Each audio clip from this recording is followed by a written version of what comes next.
എല്ലാവർക്കും നമസ്കാരം. Master K അക്കാഡമിയുടെ പുതിയൊരു ക്വസ്റ്റ്യൻ ഡിസ്കഷൻ സെഷനിലേക്ക് എല്ലാവർക്കും സ്വാഗതം. അപ്പൊ ഇന്നത്തെ സെഷനിൽ നമ്മൾ ടൂൾസ് ഓഫ് IPM എന്ന് പറയുന്ന ടോപ്പിക്കിൽ കുറച്ച് ക്വസ്റ്റ്യൻസ് ആയിരിക്കും ഡിസ്കസ് ചെയ്യാൻ പോകുന്നത്. ടൂൾസ് ഓഫ് IPM എന്ന് പറയുമ്പോൾ ഒരുപാട് കൺസെപ്റ്റ്സ് വരുന്നതാണ്. അതിൽ നമ്മൾ ഇന്ന് ബയോളജിക്കൽ കൺട്രോൾ അല്ലെങ്കിൽ ബയോ കൺട്രോൾ ഓഫ് പെസ്റ്റും മൈക്രോബിയൽ കൺട്രോളും റെഗുലേറ്ററി കൺട്രോളും ഈ മൂന്ന് ഡിവിഷൻസിലുള്ള ക്വസ്റ്റ്യൻസ് മാത്രമായിരിക്കും നോക്കാൻ പോകുന്നത്. ആദ്യം പറഞ്ഞ രണ്ട് ടോപ്പിക് അത് കണ്ടമാനം ക്വസ്റ്റ്യൻസ് നേരത്തെ ചോദിച്ചിട്ടുണ്ട്, ഇനിയും ചോദിക്കാൻ ചാൻസ് ഉള്ള ഒരു ഏരിയയും കൂടിയാണ് ഈ ഒരു ബയോ കൺട്രോളും മൈക്രോബിയൽ കൺട്രോളും എന്ന് പറയുന്നത്. അപ്പോൾ നമുക്ക് ക്വസ്റ്റ്യൻസിലേക്ക് കിടക്കാം. First question, regarding effective natural enemies which of the following are correct? Statement 1, high searching efficiency, high host specificity, long lifespan, high fecundity. അപ്പൊ ഈ തന്നിരിക്കുന്ന സ്റ്റേറ്റ്മെന്റ്സിൽ ഏതൊക്കെയാണ് കറക്റ്റ് എന്ന് നോക്കണം. അപ്പൊ നമ്മൾക്ക് ആദ്യം ഇതിൽ അറിയേണ്ടിയിരുന്ന കാര്യം എന്താണെന്ന് വെച്ച് കഴിഞ്ഞാൽ ഈ ഒരു നാച്ചുറൽ എനിമീസിന് വേണ്ടിയിട്ടുള്ള ക്വാളിറ്റീസ് എന്തൊക്കെയാണെന്ന് നമ്മൾ അറിഞ്ഞിരിക്കണം. അപ്പൊ അതിൽ ഇമ്പോർട്ടന്റ് ആയിട്ട് വരുന്ന ഒന്ന് തന്നെയാണ് ഹോസ്റ്റ് സെർച്ചിങ് കപ്പാസിറ്റി അല്ലെങ്കിൽ ഹോസ്റ്റ് സെർച്ചിങ് എഫിഷ്യൻസി. അതാ ഈ ഒരു നമ്മളിപ്പോ ഒരു നാച്ചുറൽ എനിമീനെ കൊണ്ട് ഒരു ഏരിയയിൽ ഇൻട്രൊഡ്യൂസ് ചെയ്യുകയാണെന്ന് വിചാരിച്ചു, അതിന് ഈ ഹോസ്റ്റിനെ കണ്ടുപിടിക്കാനുള്ള കഴിവില്ലെങ്കിൽ പിന്നെ നമ്മൾ ഇൻട്രൊഡ്യൂസ് ചെയ്തിട്ട് വല്ല കാര്യമുണ്ടോ? അപ്പൊ അത് ഒരു ഇമ്പോർട്ടന്റ് ആയിട്ടുള്ള കാര്യമാണ്. രണ്ടാമത്തെ ഹോസ്റ്റ് സ്പെസിഫിസിറ്റി. ഇപ്പോ നമ്മൾ ഇൻട്രൊഡ്യൂസ്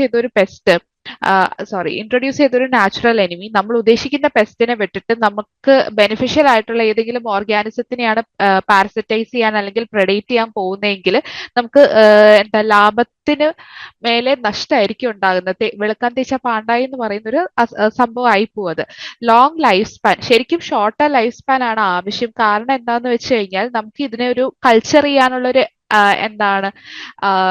ഈസിനെസ്സും കൂടി നമുക്ക് വേണം. അതായത് നമ്മളിപ്പോ കൊണ്ടുവന്നിട്ട് ജസ്റ്റ് റിലീസ് ചെയ്താൽ പോരല്ലോ, നമ്മൾ പിന്നെയും കൾച്ചേഴ്സ് ഉണ്ടാക്കി അതിനെ പിന്നെയും റിലീസ് ചെയ്യേണ്ട ഒരു ആവശ്യകതയുണ്ട്. നമുക്ക് എപ്പോഴും വേറൊരു രാജ്യത്ത് അല്ലെങ്കിൽ വേറൊരു സ്ഥലത്ത് പോയി ചോദിക്കാൻ പറ്റില്ലല്ലോ കുറച്ച് നാച്ചുറൽ എനിമീസിനെ തരുമെന്ന്. അപ്പൊ നമുക്ക് അതിനെ കൾച്ചർ ചെയ്യാൻ പറ്റുന്ന ഒരു ഈസിനെസ് അല്ലെങ്കിൽ അതിനുള്ള ഒരു ടൈപ്പ് ഓഫ് റീപ്രൊഡക്ഷനോ അല്ലെങ്കിൽ ഫെക്കൻഡിറ്റിയോ ലൈഫ് സ്പാനോ ഒക്കെ ആയിരിക്കണം ആ ഒരു നാച്ചുറൽ എനിമീസിന് ഉണ്ടാവേണ്ടത്. ഇനി ഹൈ ഫെക്കൻഡിറ്റി എന്ന് പറയുമ്പോൾ എഗ് ലേയിങ് കപ്പാസിറ്റി ആണ്. അതായത് ഒരു എഗ് ലേയിങ്ങിൽ തന്നെ മാക്സിമം നമ്പർ ഓഫ് എഗ്സ്. അങ്ങനെ ചെയ്തു കഴിഞ്ഞാൽ നമുക്ക് ഒരു ലേയിങ്ങിൽ തന്നെ മാക്സിമം നമ്പർ ഓഫ് ഇൻഡിവിജ്വൽസിനെ കിട്ടും. അപ്പൊ നമുക്ക് ആ ഒരു കൾച്ചറിനെ മെയിൻറ്റെയിൻ ചെയ്ത് കൊണ്ടുപോകാനും ഒരു എഫക്റ്റീവ് ആയിട്ട് നമുക്ക് അതിനെ റിലീസ് ചെയ്യാനും പോപ്പുലേഷൻ മെയിൻറ്റെയിൻ ചെയ്യാനും ഒക്കെ അത് സഹായിക്കും. അപ്പോ ആ ഒരു ഓപ്ഷനും കറക്റ്റ് ആണ്. ഈ ഒരു ലോങ് ലൈഫ് സ്പാൻ എന്നുള്ള ഒരു സംഭവം വിട്ട് കഴിഞ്ഞാൽ ബാക്കി തന്നിരിക്കുന്ന മൂന്ന് സ്റ്റേറ്റ്മെന്റ് കറക്റ്റ് ആണ്.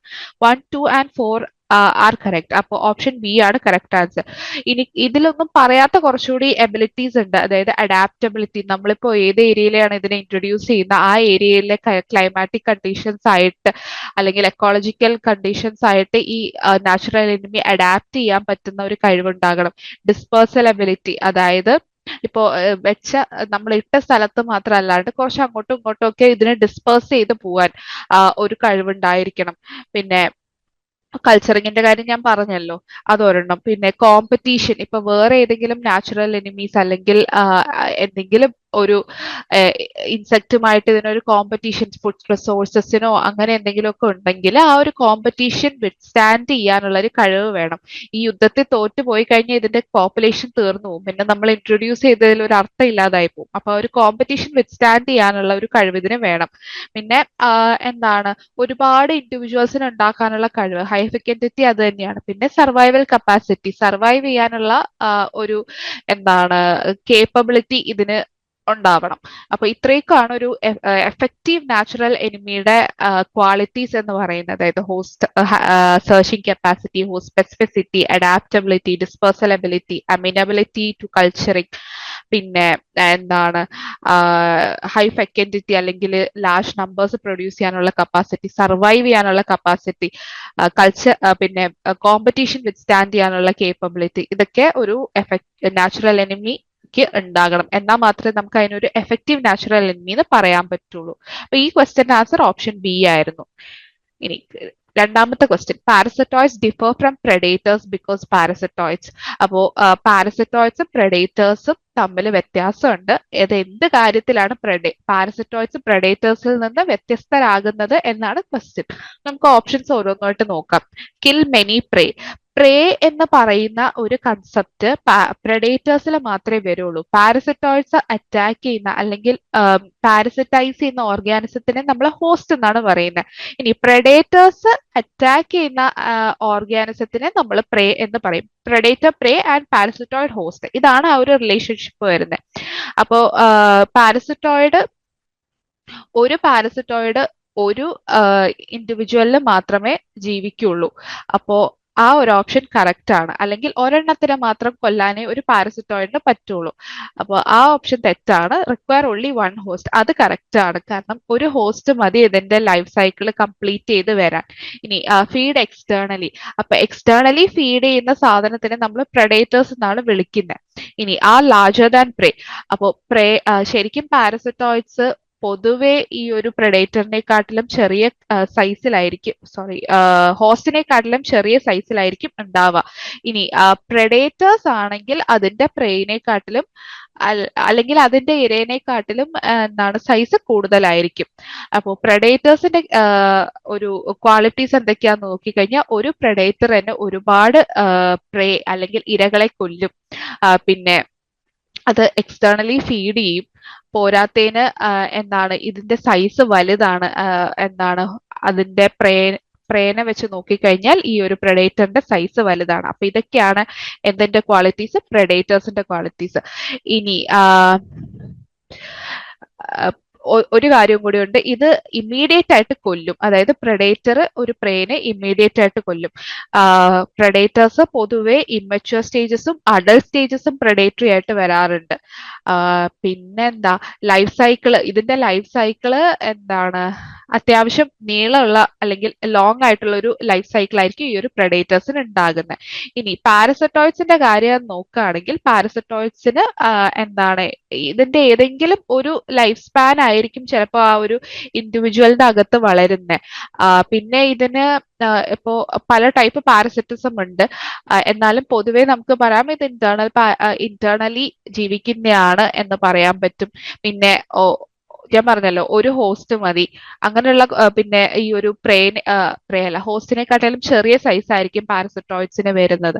അപ്പൊ അങ്ങനെയുള്ള കാര്യങ്ങൾ നമുക്ക് പാരസറ്റോയിഡ്സിന്റെ കാര്യത്തിൽ പറയാൻ പറ്റും. അപ്പൊ ഇതൊക്കെയായിരുന്നു. ഇനി രണ്ട് ടൈപ്പ് ഉണ്ട് കേട്ടോ, എൻഡോ പാരസിറ്റോയിഡ് എന്നും അല്ലെങ്കിൽ എക്ടോ പാരസൈറ്റ് എന്നും പറഞ്ഞിട്ട് ഉണ്ട്.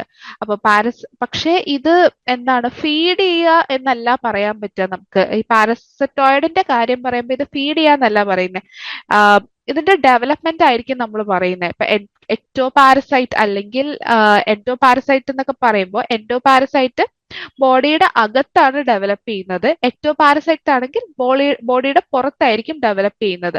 ഇത്ര ഒരു വ്യത്യാസമേ ഉള്ളൂ. പക്ഷെ ഇതൊരു ഫീഡ് ചെയ്യാന്നൊന്നും നമുക്ക് പറയാൻ പറ്റില്ല. ഇത് ന്യൂട്രീഷൻ ഡ്രോ ചെയ്യാണ് ചെയ്യുന്നത്, അല്ലാണ്ട് ഫീഡ് ചെയ്യുന്നു നമുക്ക് പറയാൻ പറ്റില്ല. ഫീഡ് ചെയ്യുന്നു പറയാം, എന്നാലും ഇതിങ്ങനെ കടിച്ചു തിന്നുന്ന ഒരു സാധനം ഒന്നും അല്ല ഈ ഒരു പാരസിറ്റോയിഡ് എന്ന് പറയുന്നത്. അപ്പൊ അതൊക്കെയായിരുന്നു പ്രഡേറ്റേഴ്സും പാരസിറ്റോയിഡ്സും തമ്മിലുള്ള വ്യത്യാസം. ഇനി question number 3, hyper parasitoids primarily affect. അപ്പൊ ഹൈപ്പർ പാരസിറ്റോയിഡ്സ് എന്താണ് നമ്മൾ ആദ്യം മനസ്സിലാക്കണം. ഹൈപ്പർ പാരസിറ്റോയിഡ് എന്ന് പറയുമ്പോൾ വേറൊരു പാരസിറ്റോയിഡിനെ അറ്റാക്ക് ചെയ്യുന്ന പാരസിറ്റോയിഡ്സിനെയാണ് ഹൈപ്പർ പാരസിറ്റോയിഡ്സ് എന്ന് വിളിക്കുന്നത്. ഇപ്പൊ നമുക്കൊരു ഇൻസെക്ട് ഉണ്ട്. ഇപ്പൊ ഫോർ എക്സാമ്പിൾ നമുക്കൊരു സ്പോഡോപ്റ്റർ ഉണ്ട്. ഈ ഒരു സ്പോഡോപ്റ്ററയുടെ മേലെ ഒരു പാരസിറ്റോയിഡ് വന്ന് പാരസിറ്റൈസ് ചെയ്യുന്നു. അതിനെ നമ്മൾ പ്രൈമറി പാരസിറ്റോയിഡ് എന്ന് വിളിക്കും. ഇനി ഈ പ്രൈമറി പാരസിറ്റോയിഡിനെ പാരസിറ്റൈസ് ചെയ്യാൻ വേറൊരു സാധനം വരും. അതിനെ സെക്കൻഡറി പാരസിറ്റോയിഡ് എന്നോ ഹൈപ്പർ പാരസിറ്റോയിഡ് എന്നോ വിളിക്കാം. അപ്പോൾ ഈ ഒരു ക്വസ്റ്റ്യന്റെ ആൻസർ ഇപ്പൊ നിങ്ങൾക്ക് കിട്ടിക്കാണുമല്ലോ. ഓപ്ഷൻ സി ആണ് കറക്റ്റ് ആൻസർ. പ്രൈമറി പാരസിറ്റോയിഡിനെയാണ് ഹൈപ്പർ പാരസിറ്റോയിഡ് അഫക്ട് ചെയ്യുന്നത്. ഇനി നമുക്ക് ഈ ഒരു പാരസിറ്റോയിഡ് ഇന്ററാക്ഷൻസ് നോക്കുന്നതിന് മുന്നേ നമുക്ക് ഈ ഒരു സംഭവം നോക്കാം. കുറച്ച് ഓവർലാപ്പ് ചെയ്തിട്ടുണ്ട്, വായിക്കാൻ പറ്റുമെന്ന് തോന്നുന്നു. അപ്പൊ simple parasitism, type of parasitism ആണ് ഇവിടെ തന്നിട്ടുള്ളത്. അപ്പൊ സിമ്പിൾ പാരസിറ്റിസം എന്ന് പറയുമ്പോൾ ഒരു ഹോസ്റ്റിന് ഒരു പാരസിറ്റോയിഡ് പാരസിറ്റൈസ് ചെയ്യുന്നു, അത്രേ ഉള്ളൂ സിമ്പിൾ പാരസിറ്റിസം.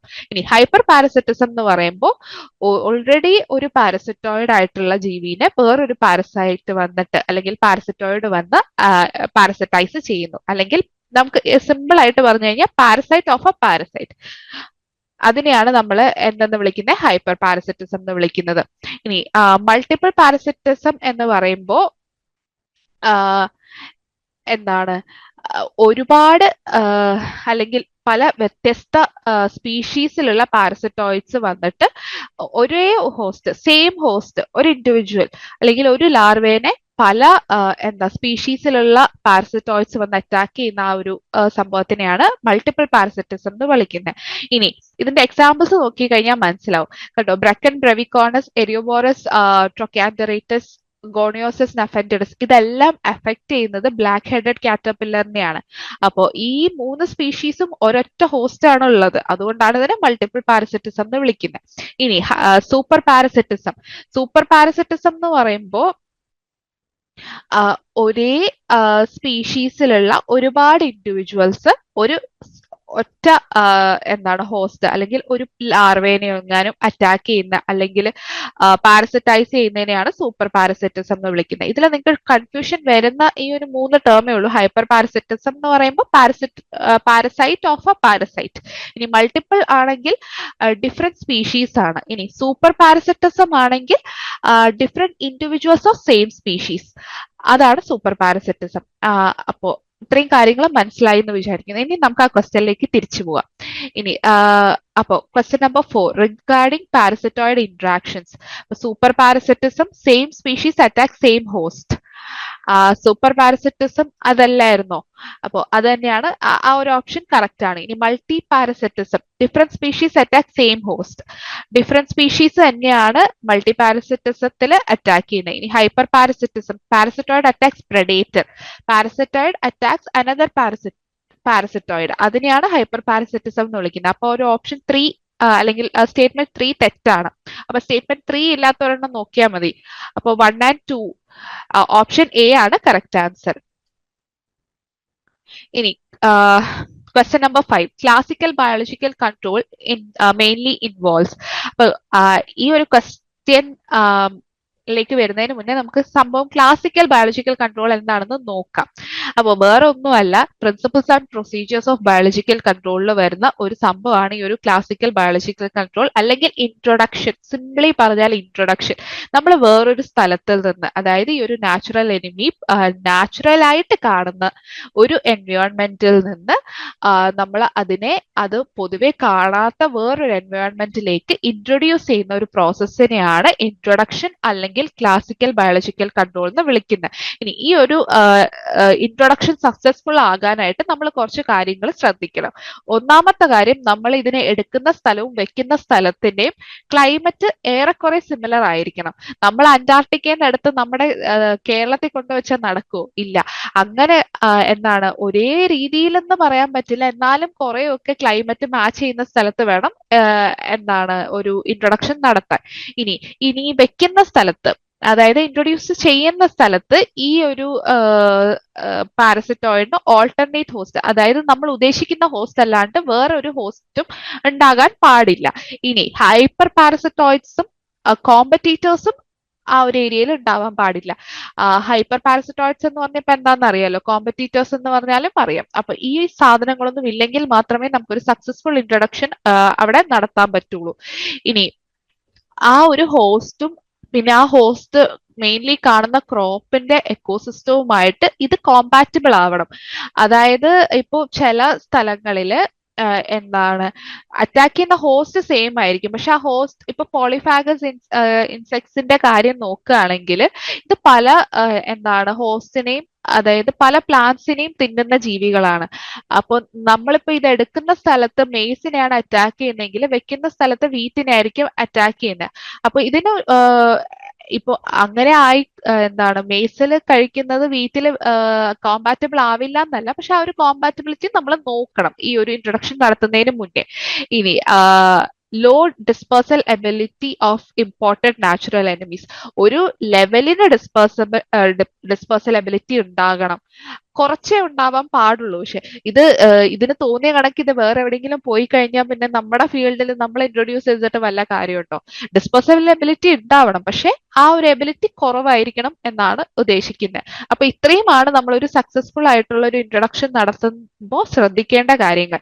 ഈ ഒരു ഇൻട്രൊഡക്ഷനെ വിളിക്കുന്ന പേരാണ് ക്ലാസിക്കൽ ബയോളജിക്കൽ കൺട്രോൾ. ഇനി രണ്ടാമത്തെ പ്രൊസീജിയർ എന്ന് പറയുന്നത് കോളനൈസേഷൻ. നമ്മളിപ്പോ കൊണ്ടുവന്നാൽ മാത്രം പോരല്ലോ, അതിനെ എന്താണ് പുതിയ ലൊക്കാലിറ്റിയിൽ എന്താണ് എസ്റ്റാബ്ലിഷ് ചെയ്യുക, അല്ലെങ്കിൽ അതിന് അവിടെ എന്താണ് ജീവിക്കാനുള്ള ഒരു സാഹചര്യം ഉണ്ടാക്കി കൊടുക്കുകയും കൂടി ചെയ്യേണ്ടത് നമ്മുടെ റെസ്പോൺസിബിലിറ്റിയാണ്. അത് തന്നെയാണ് കോളനൈസേഷൻ. അതായത് ആ ഒരു സ്ഥലത്തെ എന്തെങ്കിലും ക്ലൈമാറ്റിക് കണ്ടീഷൻസ്, ഇപ്പൊ ഗ്രീൻ ഹൗസ് ഒക്കെ ആണെങ്കിൽ ക്ലൈമാറ്റിക് കണ്ടീഷൻസ് അഡ്ജസ്റ്റ് ചെയ്യുക, അല്ലെങ്കിൽ ക്രോപ്പിന്റെ ആ ഒരു എന്താണ് സൈക്കിള് ഒന്ന് ചെറുതായിട്ട് മാനിപ്പുലേറ്റ് ചെയ്യുക ഒക്കെ ചെയ്യുമ്പോൾ ആ ഒരു പുതിയ ലൊക്കാലിറ്റിയുമായിട്ട് ആ ഒരു നാച്ചുറൽ എനിമിക്ക് എന്ത് ചെയ്യാൻ പറ്റും, കോളനൈസ് ചെയ്യാൻ പറ്റും, അല്ലെങ്കിൽ അഡാപ്റ്റ് ചെയ്യാൻ പറ്റും. ഈ ഒരു അഡാപ്റ്റ് ചെയ്യാൻ ഇതിനെ സഹായിക്കേണ്ടത് നമ്മളാണ്. അപ്പോ ഈ ഒരു എന്താ കോളനൈസേഷനിൽ നമ്മൾ ശ്രദ്ധിക്കേണ്ട കാര്യങ്ങൾ എന്താന്ന് വെച്ച് കഴിഞ്ഞാൽ, നമ്മൾ ഈ കൊണ്ടുവരുന്ന സാധനം അഡൽട്ട് ആയിരിക്കണം, അല്ലെങ്കിൽ നമ്മൾ കൊണ്ടുവരുന്ന നിംഫൽ സ്റ്റേജ് അല്ലെങ്കിൽ എന്താ യങ്ങർ സ്റ്റേജസ് ആണെങ്കിലും നമ്മൾ ഇതിനെ കോളനൈസ് ചെയ്യുമ്പോൾ എന്താണ് അഡൽട്ട് സ്റ്റേജ് ആയിരിക്കും നമ്മൾ പ്രിഫർ ചെയ്യുന്നത്. ഇനി അത്യാവശ്യം ഹോസ്റ്റ് പോപ്പുലേഷൻ ഉള്ള ഒരു സ്ഥലത്തായിരിക്കണം നമ്മൾ ഇതിനെ റിലീസ് ചെയ്യേണ്ടത്. അല്ലെങ്കിൽ ഹോസ്റ്റ് ഒന്നും ഇല്ലാത്തൊരു സ്ഥലത്താണ് റിലീസ് ചെയ്യുന്നതെങ്കിൽ ഇത് ആഹാരം കിട്ടാതെ ചത്തുപോകും. ഇനി release number depends on host searching ability. ഈ ഒരു നാച്ചുറൽ എനിമിയുടെ കുറെ കാര്യങ്ങൾ നമ്മൾ കൺസിഡർ ചെയ്യും. നമ്മൾ ഇതിന്റെ കേപ്പബിലിറ്റീസും എബിലിറ്റീസും ഒക്കെ നോക്കിയിട്ടാണ് നമ്മൾ ഇതിനെ ഓൾറെഡി കൊണ്ടുവരുന്നത്. അപ്പോൾ ഇതിന്റെ എത്രത്തോളം ഹോസ്റ്റ് സെർച്ചിങ് എബിലിറ്റി ഉണ്ടോ അതിനനുസരിച്ച് വേണം ഇതിന്റെ റിലീസ് നമ്പർ നമ്മൾ തീരുമാനിക്കാൻ. ഹോസ്റ്റ് സെർച്ചിങ് എബിലിറ്റി കുറവാണെങ്കിൽ നമ്മൾ കൂടുതൽ സാധനത്തിന് റിലീസ് ചെയ്യേണ്ടി വരും. അത് കൂടുതലാണെങ്കിൽ കുറച്ച് റിലീസ് ചെയ്താൽ മതി. ഇനി ട്രാൻസ്പോർട്ട് ചെയ്യുമ്പോൾ നമ്മൾ എന്ത് ചെയ്യണം, ടെമ്പറേച്ചറും റിലേറ്റീവ് ഹ്യൂമിഡിറ്റിയും ഒക്കെ ശ്രദ്ധിക്കണം. ഇനി റിലീസ് ചെയ്യേണ്ട സമയം എന്താണെന്ന് ചോദിച്ചു കഴിഞ്ഞാൽ early morning or late evening. ഈ ഒരു സമയത്ത് വേണം നമ്മൾ റിലീസ് ചെയ്യുമ്പോൾ ശ്രദ്ധിക്കേണ്ട സമയങ്ങൾ. അതായത് റിലീസ് ചെയ്യാൻ ഏറ്റവും നല്ല മുഹൂർത്തം ഈ രണ്ട് സമയമാണ്, അതായത് ഏർലി മോർണിംഗ് അല്ലെങ്കിൽ ലേറ്റ് ഈവനിങ്. ഇനി natural enemies fed and mated before release. അതായത് നമ്മൾ ഇതിനെ റിലീസ് ചെയ്യുന്നതിന് മുന്നേ ഇതിന് ആഹാരമൊക്കെ കൊടുത്ത് മേറ്റിംഗ് ഒക്കെ ചെയ്യിപ്പിച്ചിട്ട് വേണം നമ്മൾ എന്ത് ചെയ്യേണ്ടത്, ഇതിനെ റിലീസ് ചെയ്യാൻ. അപ്പൊ കോളനൈസേഷനിൽ ശ്രദ്ധിക്കേണ്ട കാര്യങ്ങൾ ഇത്രയായിരുന്നു. ഇനി ഓഗ്മെന്റേഷൻ, ഇത് ഇമ്പോർട്ടന്റ് സാധനമാണ്. അപ്പൊ നമ്മൾ എന്താണ് ഒരു സ്ഥലത്തുള്ള നാച്ചുറൽ എനിമീസ്, ഓൾറെഡി എക്സിസ്റ്റിംഗ് ആയിട്ടുള്ള നാച്ചുറൽ എനിമീസിന്റെ നമ്പർ കൂട്ടുക അല്ലെങ്കിൽ എഫക്റ്റീവ്നെസ് കൂട്ടുന്ന ഒരു പരിപാടിനെയാണ് ഈ ഒരു ഓഗ്മെന്റേഷൻ എന്ന് പറയുന്നത്. ഇത് ശരിക്കും എന്താ ചെയ്യുന്നതെന്ന് വെച്ച് കഴിഞ്ഞാൽ, നമ്പർ കൂട്ടണമെങ്കിലും എഫക്റ്റീവ്നെസ് കൂട്ടണമെങ്കിലും എന്താണ് നാച്ചുറൽ എനിമിയുടെ പോപ്പുലേഷൻ കൂടണം. പോപ്പുലേഷൻ കൂടണമെങ്കിൽ എന്ത് ചെയ്യണം, നമ്മൾ അതിനെ എന്താണ് നാച്ചുറൽ എനിമീസിനെ മാസ് മൾട്ടിപ്ലൈ ചെയ്ത് റിലീസ് ചെയ്യണം. ഇനി രണ്ട് ടൈപ്പ് ഉണ്ട് ഇത്, ഇനോക്കുലേറ്റീവ് റിലീസും ഇന്നൻഡേറ്റീവ് റിലീസും. ഇനോക്കുലേറ്റീവ് റിലീസ് എന്ന് പറയുമ്പോൾ നമ്മൾ കുറച്ച് നമ്പേഴ്സിനെ എന്താണ് ഫീൽഡിലുള്ള എന്താ നാച്ചുറൽ എനിമിയുടെ ഒരു പോപ്പുലേഷൻ നോക്കിയിട്ട് എപ്പോഴാണോ ആവശ്യം അപ്പോൾ റിലീസ് ചെയ്യുക.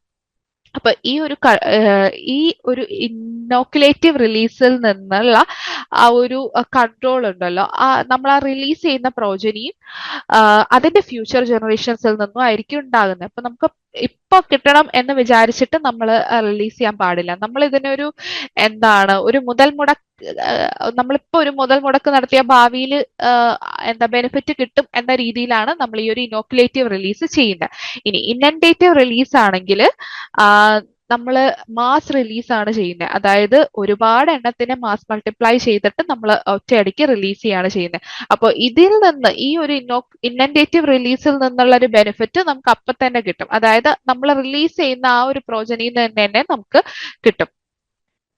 അപ്പോൾ ഇതൊക്കെയായിരുന്നു ഓഗ്മെന്റേഷൻ എന്ന് പറയുന്നത്. ഇനി കൺസർവേഷൻ ഓഫ് നാച്ചുറൽ എനിമീസ്. നമ്മൾ ഇതിനെയൊക്കെ റിലീസ് ചെയ്താൽ മാത്രം പോരല്ലോ, ഇതിനെ കൺസർവ് ചെയ്യേണ്ടതും നമ്മുടെ ഒരു കടമയാണ്. കാരണം എന്താണ് ഈ ഒരു എക്സിസ്റ്റിംഗ് ആയിട്ടുള്ള ഒരു ബയോളജിക്കൽ കൺട്രോളിനെ എൻഹാൻസ് ചെയ്യാനാണ് നമ്മൾ ഈ ഒരു കൺസർവേഷൻ ചെയ്യുന്നത്.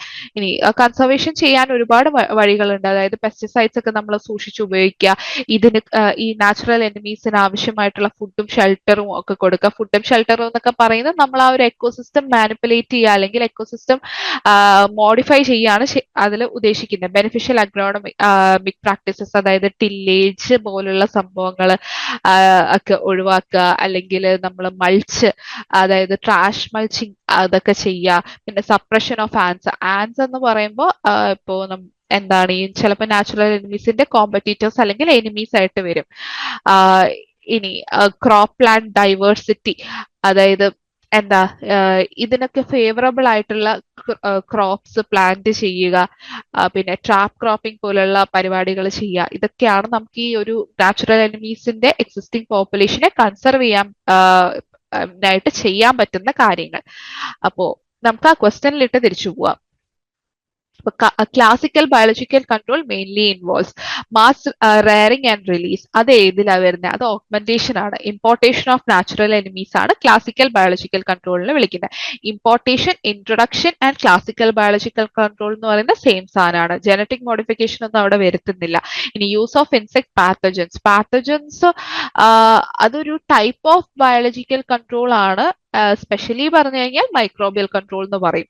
അപ്പൊ ഈ ഒരു classical biological control just introduction തന്നെയാണ്.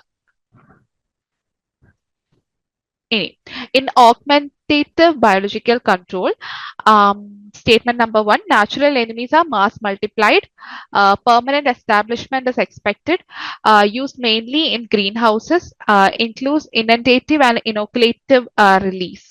അപ്പൊ ഈ തന്നിരിക്കുന്ന സ്റ്റേറ്റ്മെന്റ്സിൽ ഏതൊക്കെയാണ് കറക്റ്റ് എന്നാണ് ചോദിച്ചിട്ടുള്ളത്. അപ്പോ എന്താണ് ഫസ്റ്റ് ഓപ്ഷൻ എന്തായിരുന്നു? Natural enemies R mass multiplied. അതെ അല്ലേ? കാരണം ഓഗ്മെന്റേറ്റീവ് റിലീസിൽ അത് തന്നെയല്ലേ ചെയ്യുന്നത്, മാസ് മൾട്ടിപ്ലൈ ചെയ്തിട്ടല്ലേ ഇതിനെ റിലീസ് ചെയ്യുന്നത്. ഇനി എന്താ പെർമനന്റ് എസ്റ്റാബ്ലിഷ്മെന്റ് ഇസ് എക്സ്പെക്ട്. അപ്പൊ നമുക്കൊരു പെർമനന്റ് എസ്റ്റാബ്ലിഷ്മെന്റ് ഒന്നും എക്സ്പെക്ട് ചെയ്യാൻ പറ്റില്ല. കാരണം അത് ഉണ്ടായിരുന്നെങ്കിൽ പിന്നെ നമ്മൾ ഈ ഓഗ്മെന്റേറ്റീവ് ബയോളജിക്കൽ കൺട്രോൾ ചെയ്യേണ്ട ആവശ്യമുണ്ടോ? അതായത് ഈ ഉള്ള പോപ്പുലേഷൻ എക്സ്റ്റെൻഡ് ആയി പോവാതിരിക്കാൻ, അല്ലെങ്കിൽ അതിന്റെ ഒരു നമ്പറും എഫക്റ്റീവ്നെസ്സും ഒക്കെ കൂട്ടാൻ വേണ്ടിയിട്ടല്ലേ നമ്മൾ ഈ ഒരു ഓഗ്മെന്റേറ്റീവ് ബയോളജിക്കൽ കൺട്രോൾ ചെയ്യുന്നത്. അപ്പൊ പെർമനന്റ് എസ്റ്റാബ്ലിഷ്മെന്റ് എക്സ്പെക്ട് ചെയ്യാൻ പറ്റില്ല. Use mainly in green houses. അപ്പൊ ഗ്രീൻ ഹൗസസിലാണ് പൊതുവെ ഈ ഒരു ഓഗ്മെന്റേറ്റീവ് ബയോളജിക്കൽ കൺട്രോൾ ചെയ്യുന്നത്. അങ്ങനെയാണെങ്കിലല്ലേ നമുക്ക് ആ ഒരു പെർഫെക്റ്റ് ആയിട്ടുള്ള ആ ഒരു കൺട്രോൾ അതിൽ നിന്ന് കിട്ടുള്ളൂ. കാരണം ഇത് എന്താണ് നമ്മളൊരു കൺട്രോൾഡ് എൻവയോൺമെന്റ് ആണല്ലോ ഒരു ഗ്രീൻ ഹൗസിന്റെ അകത്തുള്ളത്. അപ്പൊ നമുക്ക് എന്താ നമ്പേഴ്സ് റിലീസ് ചെയ്യാം, അല്ലെങ്കിൽ കോമ്പറ്റീറ്റീവ്സിനെ പ്രിവെന്റ് ചെയ്യാം, ഇതിനാവശ്യമായിട്ടുള്ള എൻവയോൺമെന്റ് കൊടുക്കുക. ഇതൊക്കെ ചെയ്യാൻ പറ്റുന്നത് ഗ്രീൻ ഹൗസസിലാണ്. അപ്പൊ ഗ്രീൻ ഹൗസസിലാണ് പൊതുവെ ഓഗ്മെന്റേറ്റീവ് ബയോളജിക്കൽ കൺട്രോൾ ചെയ്യുന്നത്. Includes inundative and inoculative release. അതും കറക്റ്റ് ആണ്. അപ്പൊ ഈ ഒരു ക്വസ്റ്റ്യന്റെ ആൻസർ എന്തായിരുന്നു? ഓപ്ഷൻ 2 മാത്രമാണ് ഇതിൽ തെറ്റ്. അപ്പൊ 1, 3 and 4 കറക്റ്റ് ആണ്. ഓപ്ഷൻ സി ആണ് കറക്റ്റ് ആൻസർ. ഇനി question number 7, release of which exotic parasitoid in Kerala for classical biological control of cassava mealy bug was successful. അപ്പൊ cassava mealy bug, Phenacoccus manihoti എന്ന് പറയും. അതിനെ കൺട്രോൾ ചെയ്യാൻ നമ്മൾ എവിടെന്നോ ഒരു പാരസറ്റോയിഡിനെ കേരളത്തിലോട്ട് ഇൻട്രൊഡ്യൂസ് ചെയ്തു. അത് ഏത് പാരസറ്റോയിഡിനെയാണ് ഇൻട്രൊഡ്യൂസ് ചെയ്തതെന്നാണ് ക്വസ്റ്റ്യൻ. അപ്പോ ഓപ്ഷൻ എ അനാഗൈറസ് ലോപ്പസി ആണ് കറക്റ്റ് ആൻസർ. അനാഗൈറസ് ലോപ്പസി എന്ന് പറയുന്ന ഒരു പാരസറ്റോയിഡിനെ നമ്മൾ കേരളത്തിലെ തൃശ്ശൂര് ജില്ലയിൽ നമ്മൾ എന്താണ് ഇൻട്രൊഡ്യൂസ് ചെയ്ത് നോക്കി. അത് വളരെ സക്സസ്ഫുൾ ആയിട്ടുള്ള ഒരു കൺട്രോള് ആണ് ചെയ്തിട്ടുള്ളത് ഈ ഒരു കസാവ മീലിബഗിനെ. ഇനി അനാഗൈറസ് ലോക്കി, പിന്നെ സ്യൂഡോലെപ്റ്റോമാട്രിക്സ്, ഇതൊക്കെ എന്താണ് ഈ രണ്ട് സാധനം ശരിക്കും പപ്പായ മീലിബഗിന് അഗെയിൻസ്റ്റ് ആയിട്ടാണ് വർക്ക് ചെയ്യുന്നത്. അതിൽ തന്നെ അനാഗൈറസ് ലോക്കി എന്ന് പറയുന്ന സാധനം ഈ ഒരു പപ്പായ മീലിബഗിന് അഗെയിൻസ്റ്റ് ആയിട്ട് കേരളത്തിൽ ഏറ്റവും എഫക്റ്റീവ് ആയിട്ടുള്ള ഒരു പാരസറ്റോയിഡ് ആയിരുന്നു. ഇനി ക്രിപ്റ്റോബോഗസ് സാൽവീനെ, ഇത് ശരിക്കും ഒരു വെയിറ്റ് കില്ലർ ആണ്. അപ്പൊ ഈ ഒരു ക്വസ്റ്റ്യന്റെ ആൻസർ എന്തായിരുന്നു? ഓപ്ഷൻ എ ആണ് കറക്റ്റ് ആൻസർ, അനാഗൈറസ് ലോപ്പസി.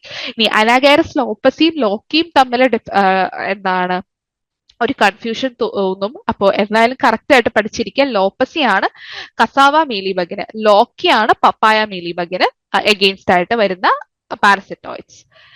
ഇനി കുറച്ച് നമ്മുടെ ഇമ്പോർട്ടന്റ് ആയിട്ട് കേരളത്തിൽ ഇമ്പോർട്ടന്റ് ആയിട്ടുള്ള ക്രോപ്പ് റൈസും കോക്കനട്ടിന്റെയും കുറച്ച് പാരസറ്റോയിഡ്സും അത് ഏത് സ്റ്റേജാണ് പാരസറ്റൈസ് ചെയ്യുന്നതെന്നും കുറച്ച് എന്താണ് ഈ കോളംസിൽ തന്നിട്ടുണ്ട്. കുറച്ച് പാരസറ്റോയിഡ്സിന്റെ ഡീറ്റെയിൽസ് ഇവിടെ തന്നിട്ടുണ്ട്. അതൊന്ന് വായിച്ചു നോക്കുക, പഠിച്ചിരിക്കാൻ ശ്രമിക്കുക.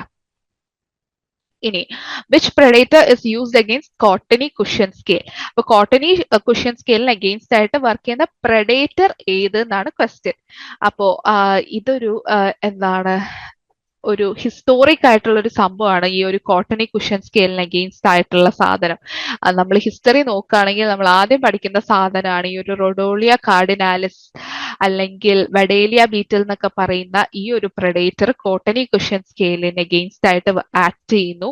പോരാത്തതിന് first large scale success of biological control എന്ന് പറയുന്നത് ഈ ഒരു റൊഡോളിയ കാർഡിനാലിസ് ഈ കോട്ടണി കുഷൻ സ്കെയിൽ അല്ലെങ്കിൽ ഐസേറിയ പർച്ചേസിക്ക് അഗെയിൻസ്റ്റ് ആയിട്ട് നമ്മൾ ഒരു സ്ഥലത്ത് ഇൻട്രൊഡ്യൂസ് ചെയ്ത ആ ഒരു സംഭവമാണ് ഫസ്റ്റ് ലാർജ് സ്കെയിൽ സക്സസ് എന്ന് പറയാൻ പറ്റുന്നത്. അപ്പൊ ഈ ഒരു ക്വസ്റ്റ്യന്റെ കറക്റ്റ് ആൻസർ ഓപ്ഷൻ ബി ആണ്, റൊഡോളിയ കാർഡിനാലിസ്. ഇനി ഈ ഒരു പ്രഡേറ്റേഴ്സിന് പെസ്റ്റ് ഏതൊക്കെയാണ് എന്നാണ്. അപ്പൊ ഈ ഒരു ക്വസ്റ്റ്യൻ നോക്കുന്നതിന് മുന്നേ കുറച്ച് പ്രഡേറ്റേഴ്സും അത് ഏത് പെസ്റ്റിനെയാണ് ടാർഗറ്റ് ചെയ്യുന്നതെന്നും ഈ ഒരു കോളത്തിൽ തന്നിട്ടുണ്ട്. ആവശ്യമുള്ള സാധനം മാത്രമേ തന്നിട്ടുള്ളൂ. ലൈക്ക് നിങ്ങൾക്ക് നോളജ് കൂട്ടാനായിട്ടാണെങ്കിൽ ഒരുപാട് പ്രഡേറ്റേഴ്സ് ഉണ്ട്, പക്ഷെ ഇപ്പോൾ നമുക്ക് ആവശ്യമായിട്ടുള്ള ബേസിക് സാധനം മാത്രമേ തന്നിട്ടുള്ളൂ. അപ്പൊ നമുക്ക് എന്തായാലും ഈ ക്വസ്റ്റ്യനിലേക്ക് തിരിച്ചു വരാം. ഈ റൊഡോളിയോ കാർഡിനാലിസ് അതെന്തായാലും കോട്ടണി കുഷൻ സ്കെയിൽ ആണ്. ഇനി ക്രിപ്റ്റോറൈനസ് ലിവിഡിപ്പെന്നസ് അത് ഏതിന് അഗെയിൻസ്റ്റ് ആയിട്ടാണ് വർക്ക് ചെയ്യുന്നത്? ക്രിപ്റ്റോറൈനസ് ലിവിഡിപ്പെന്നസ് എന്ന് പറയുന്നത് ബ്രൗൺ പ്ലാന്റ് ഹോപ്പർ അഗെയിൻസ്റ്റ് ആയിട്ടാണ്. ബ്രൗൺ പ്ലാന്റ് ഹോപ്പറിനെ പ്രഡേറ്റ് ചെയ്യുന്ന ഒരു പ്രഡേറ്റർ ആണ് സെപ്റ്റോറൈനസ് ലിവിഡിപ്പെന്നസ്. ഇനി ക്രിപ്റ്റോലീമസ് മോൺട്രോസറി അത് ഏതിന് അഗെയിൻസ്റ്റ് ആയിട്ടാണ്? മീലി ബഗ്സിന് അഗെയിൻസ്റ്റ് ആണ്. ഇനി യുക്കാന്തിക്കോണ ഫെർസലേറ്റ ഇത് ഹെയറി കാറ്റർപില്ലേഴ്സിന് അഗെയിൻസ്റ്റ് ആയിട്ടുള്ള ഒരു സക്സസ്ഫുൾ ആയിട്ടുള്ള ഒരു പ്രഡേറ്റർ ആണ്. അപ്പോ എന്താണ് നമുക്കൊന്ന് മാച്ച് ചെയ്ത് നോക്കാം. 1B 2A 3C and 4D. അപ്പൊ ഓപ്ഷൻ എ ആണ് കറക്റ്റ് ആൻസർ. അപ്പൊ ഈ ഒരു പ്രഡേറ്റേഴ്സിന്റെ പേരും ഏത് പെസ്റ്റിനെയാണ് ടാർഗറ്റ് ചെയ്യുന്നതെന്നും ഒന്ന് പഠിച്ചിരിക്കുക. ഇതൊക്കെ നമ്മൾ കാണാതെ പഠിച്ചാൽ മാത്രമേ പറ്റുള്ളൂ. കാരണം ഇതിനൊന്നും പഠിച്ചു വെക്കാനായിട്ട് നമുക്കൊരു ലോജിക് എന്നുള്ള കാര്യമല്ല, കാണാതെ പഠിച്ചാൽ മാത്രമേ നടക്കുള്ളൂ. അപ്പോൾ കാണാതെ പഠിച്ച് എന്തെങ്കിലുമൊക്കെ കോഡ് ഉണ്ടാക്കി കാണാതെ പഠിച്ച് ഓർത്തിരിക്കുക. ഇനി question number 10. The biological control agent of Salvinia molesta. അപ്പൊ സാൽവീനിയ മൊളസ്റ്റ എന്ന് പറയുന്നത് ഒരു എന്താണ്, ഒരു വീടാണ്. അപ്പൊ അതിന് എഗെയിൻസ്റ്റ് ആയിട്ടുള്ള ബയോളജിക്കൽ കൺട്രോൾ ഏജന്റ് ഏതാണ് എന്നാണ് ക്വസ്റ്റ്യൻ. അപ്പോ ക്രിപ്റ്റോബാഗസ് സിംഗുലാരിസ് ആണ് ഇതിന്റെ ഒരു കറക്റ്റ് ആൻസർ എന്ന് പറയുന്നത്. ഈ ഒരു സംഭവം നമ്മൾ കാണാതെ പഠിച്ച തന്നെ നടക്കുള്ളൂ. ഞാനൊരു ടേബിൾ തന്നിട്ടുണ്ട്. ഇമ്പോർട്ടന്റ് ആയിട്ടുള്ള വീടും അതിന് എഗെയിൻസ്റ്റ് ആയിട്ടുള്ള വീഡ് കില്ലർ അല്ലെങ്കിൽ ബയോളജിക്കൽ കൺട്രോൾ ഏജന്റും ആണ് തന്നിട്ടുള്ളത്. ഇനി Zygogramma bicolorata is use for the biological control of. അപ്പൊ സൈഗോഗ്രാമ ബൈകളറേറ്റ ഏതിന്റെ ബയോളജിക്കൽ കൺട്രോളിനാണ് ഹെൽപ്പ് ചെയ്യുന്നതെന്നാണ്. അപ്പൊ പാർട്ടീനിയം വീഡ് അറിയാലോ, നമുക്ക് വളരെ കോമൺ ആയിട്ട് കാണുന്ന ഒരു വീടാണ്. പാർട്ടീനിയത്തിന് അഗെയിൻസ്റ്റ് ആയിട്ടുള്ള ഒരു വീഡ് കില്ലറാണ് ഈ ഒരു സൈഗോഗ്രാമ ബൈകളറേറ്റ എന്ന് പറയുന്നത്. ഇനി വാട്ടർ ഹയാസിന്തിനെ നോക്കുകയാണെങ്കിൽ വാട്ടർ ഹയാസിന്തിന്റെ ബയോ കൺട്രോളിനെ നോക്കുകയാണെങ്കിൽ ഈ തന്നിരിക്കുന്ന സ്റ്റേറ്റ്മെന്റ്സിൽ ഏതൊക്കെയാണ് കറക്റ്റ് എന്നാണ്. അപ്പൊ ഫസ്റ്റ് നിയോകെറ്റീന ഐക്കോണിയ ഇസ് എ വീവൽ. അപ്പൊ നിയോകെറ്റീന ഐക്കോണിയ എന്ന് പറയുന്നത് ഒരു വീവൽ തന്നെയാണ്, കോളിയോപ്ട്രയിൽ വരുന്നത് തന്നെയാണ്. ഓർത്തോഗാലംന ടെനിബ്രാൻറ്റസ് ഒരു മൈറ്റ് തന്നെയാണ്. ഇനി ബോത്ത് ആർ യൂസ്ഡ് അഗെയിൻസ്റ്റ് ഐക്കോണിയ ക്രാസിപ്പസ്. അപ്പോ വാട്ടർ ഹയാസിന്ത് അതായത് ഐക്കോണിയ ക്രാസിപ്പസിന് അഗെയിൻസ്റ്റ് ആയിട്ട് തന്നെയാണ് ഈ രണ്ട് സാധനവും വരുന്നത്. നിയോകെറ്റീന ഐക്കോണിയയും ഓർത്തോഗാലംന ടെനിബ്രാൻറ്റസും എന്തിന് അഗെയിൻസ്റ്റ് തന്നെയാണ്? ഈ ഒരു ഐക്കോണിയക്ക് അഗെയിൻസ്റ്റ് ആയിട്ട് തന്നെയാണ് വരുന്നത്. കണ്ടോ, ഈ രണ്ട് സാധനം തന്നിട്ടുണ്ട്. പോരാത്തതിന് നിയോകെറ്റീന ബ്രൂച്ചി എന്ന് പറയുന്ന ഒരു വീവലും ഈ ഒരു വാട്ടർ ഹയാസിന്തിന് അഗെയിൻസ്റ്റ് ആയിട്ട് തന്നെയാണ് വരുന്നത്. അപ്പോ ഇനി ബോത്ത് ബിലോങ്സ് ടു കോളിയോപ്ട്ര. അപ്പൊ ഓൾറെഡി നമ്മൾ പറഞ്ഞു ഒരെണ്ണം മൈറ്റ് ആണ് എന്ന്. അപ്പൊ പിന്നെ രണ്ടും കോളിയോപ്ട്രയിൽ നിന്നാണെന്ന് പറഞ്ഞാൽ എങ്ങനെ ശരിയാകും? അപ്പൊ ആ ഒരു ഓപ്ഷൻ തെറ്റാണ്. അപ്പൊ ആദ്യത്തെ 3 ഓപ്ഷൻ ശരിയാണ്. ഓപ്ഷൻ എ ആണ് കറക്റ്റ് ആൻസർ. അപ്പോ കണ്ടല്ലോ, വീടും വീഡ് കില്ലേഴ്സും തന്നിട്ടുണ്ട്, വീഡ്സിന്റെ കോമൺ നെയിമും തന്നിട്ടുണ്ട്. അപ്പൊ ഇതും കാണാതെ പഠിച്ചെന്നെ നടക്കുള്ളൂ. അപ്പൊ ഇത് പഠിക്കാൻ ശ്രമിക്കുക. ഇനി ക്വസ്റ്റ്യൻ നമ്പർ 13. ഇവിടെ തൊട്ട് നമ്മൾ മൈക്രോബിയൽ കൺട്രോൾ തുടങ്ങുകയാണ്. The insecticidal crystal protein of Bacillus thuringiensis is also known as. അപ്പൊ ഇൻസെക്ടിസൈഡൽ ക്രിസ്റ്റൽ പ്രോട്ടീൻ ഏത് എന്നാണ് ചോദിച്ചിട്ടുള്ളത്. അപ്പൊ ഈ ഒരു ബാസിലസ് തുറിഞ്ചൻസിസ് എന്ന് പറയുന്നത് ഒരു ബാക്ടീരിയ ആണ്. എല്ലാവർക്കും അറിയാവുന്ന ബാക്ടീരിയ ആണ് എന്നുള്ളത്. അപ്പൊ ഈ ബാക്ടീരിയയുടെ എന്തൊക്കെയാണ് ഈ ഒരു ബാക്ടീരിയയുടെ ഒരു ക്യാരക്ടേഴ്സ് എന്ന് പറയുന്നത്. ഇതൊരു ഫാക്കൽറ്റേറ്റീവ് അനേറോബിക് ആയിട്ടുള്ള ബാക്ടീരിയ ആണ്, ഗ്രാം പോസിറ്റീവ് ബാക്ടീരിയ ആണ്, സ്പോർ ഫോമിംഗ് സോയിൽ ബാക്ടീരിയയും കൂടിയാണ്. അപ്പം Bacillus thuringiensis is a facultative anaerobic gram positive and spore forming bacteria. ഇനി ഇതിന്റെ ഒരു ലൈഫ് സൈക്കിൾ നോക്കുകയാണെങ്കിൽ ഇതിനൊരു വെജിറ്റേറ്റീവ് സെൽ ഡിവിഷൻ ഫേസും ഒരു സ്പോറിലേഷൻ ഫേസും ഉണ്ട്.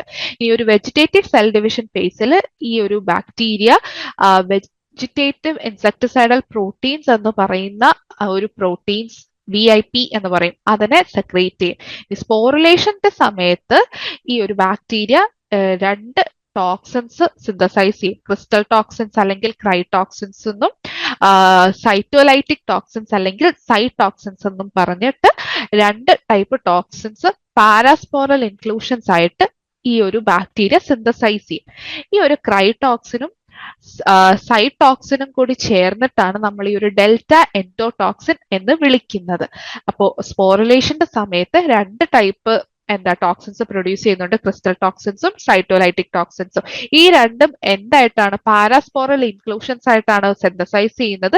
ഈ രണ്ടും കൂടി ചേർത്തിട്ടാണ് നമ്മൾ എന്തെന്ന് വിളിക്കുന്നത്, ഡെൽറ്റ എൻഡോടോക്സിൻസ് എന്ന് വിളിക്കുന്നത്.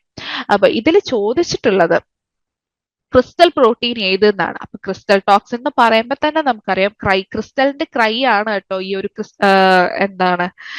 ക്രൈ എന്ന് പറയുന്ന ഒരു ടോക്സിന്റെ കൂടെ വരുന്നത്. അപ്പോ ആൻസർ എന്താണ് ഇതില്, ക്രൈടോക്സിൻ, അതായത് ഓപ്ഷൻ സി ആണ്. ഇനി ഇതിപ്പോ ചോദിച്ചിട്ടുള്ളത് ഒരു വെജിറ്റേറ്റീവ് സെൽ ഡിവിഷൻ ഫേസിൽ എന്താണ് പ്രൊഡ്യൂസ് ചെയ്യുന്നതെന്ന് വെച്ച് കഴിഞ്ഞാൽ വിപ് ടോക്സിൻ അല്ലെങ്കിൽ VIP ടോക്സിൻ ആണ് പ്രൊഡ്യൂസ് ചെയ്യുന്നത്.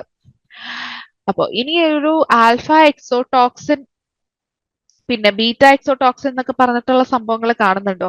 ഈ ഒരു ആൽഫ എക്സോടോക്സിനെ മൗസ് ഫാക്ടർ എന്ന് വിളിക്കും, ബീറ്റ എക്സോടോക്സിനെ തുറിഞ്ചിയൻസിസ് എന്നും വിളിക്കും. ഇതൊന്നും എനിക്ക് തോന്നുന്നില്ല ഇത്രയും ഡെപ്ത് ആയിട്ടൊന്നും ചോദിക്കുന്നു. അപ്പൊ ഇത്രയും അറിഞ്ഞിരുന്നാൽ മതി. ഇത് രണ്ടും കുറച്ചൊക്കെ ഇൻസെക്ടിസൈഡൽ ആക്ടിവിറ്റി ഉള്ളത് തന്നെയാണ്. പക്ഷേ ഈ ഒരു ബീറ്റ എക്സോടോക്സിൻ ആണെങ്കിൽ ഇതൊരു DNA ഡിപ്പെൻഡന്റ് RNA പോളിമറൈസിനൊക്കെ അഫക്ട് ചെയ്യുന്ന ഒരു സാധനമാണ്. അപ്പോ RNA ബയോസിന്തസിസിന് ഇൻഹിബിറ്റ് ചെയ്യുന്ന ഒരു സാധനമാണ് ഈ ഒരു ബീറ്റ എക്സോടോക്സിൻ, തുറിഞ്ചിയൻസിസ് എന്ന് വിളിക്കും. അപ്പോ ഇതൊന്നും അത്രയും അത്യാവശ്യമുള്ള കാര്യങ്ങളല്ല, ഇത്രയും ഡെപ്തിലൊന്നും നിങ്ങൾക്ക് ക്വസ്റ്റ്യൻ വരൂല്ല. അപ്പൊ ക്രൈടോക്സിൻ ആണ് ഈ ഒരു സംഭവം എന്ന് മനസ്സിലാക്കിയാൽ മതി. ഇനി ഒരു സൈറ്റോലൈറ്റിക് പ്രോട്ടീൻ ഏതാണെന്ന് ചോദിച്ചു കഴിഞ്ഞാൽ CYT അല്ലെങ്കിൽ സൈടോക്സിൻ എന്ന് പറയുന്ന ഒരു സാധനമുണ്ട്, അതാണ്.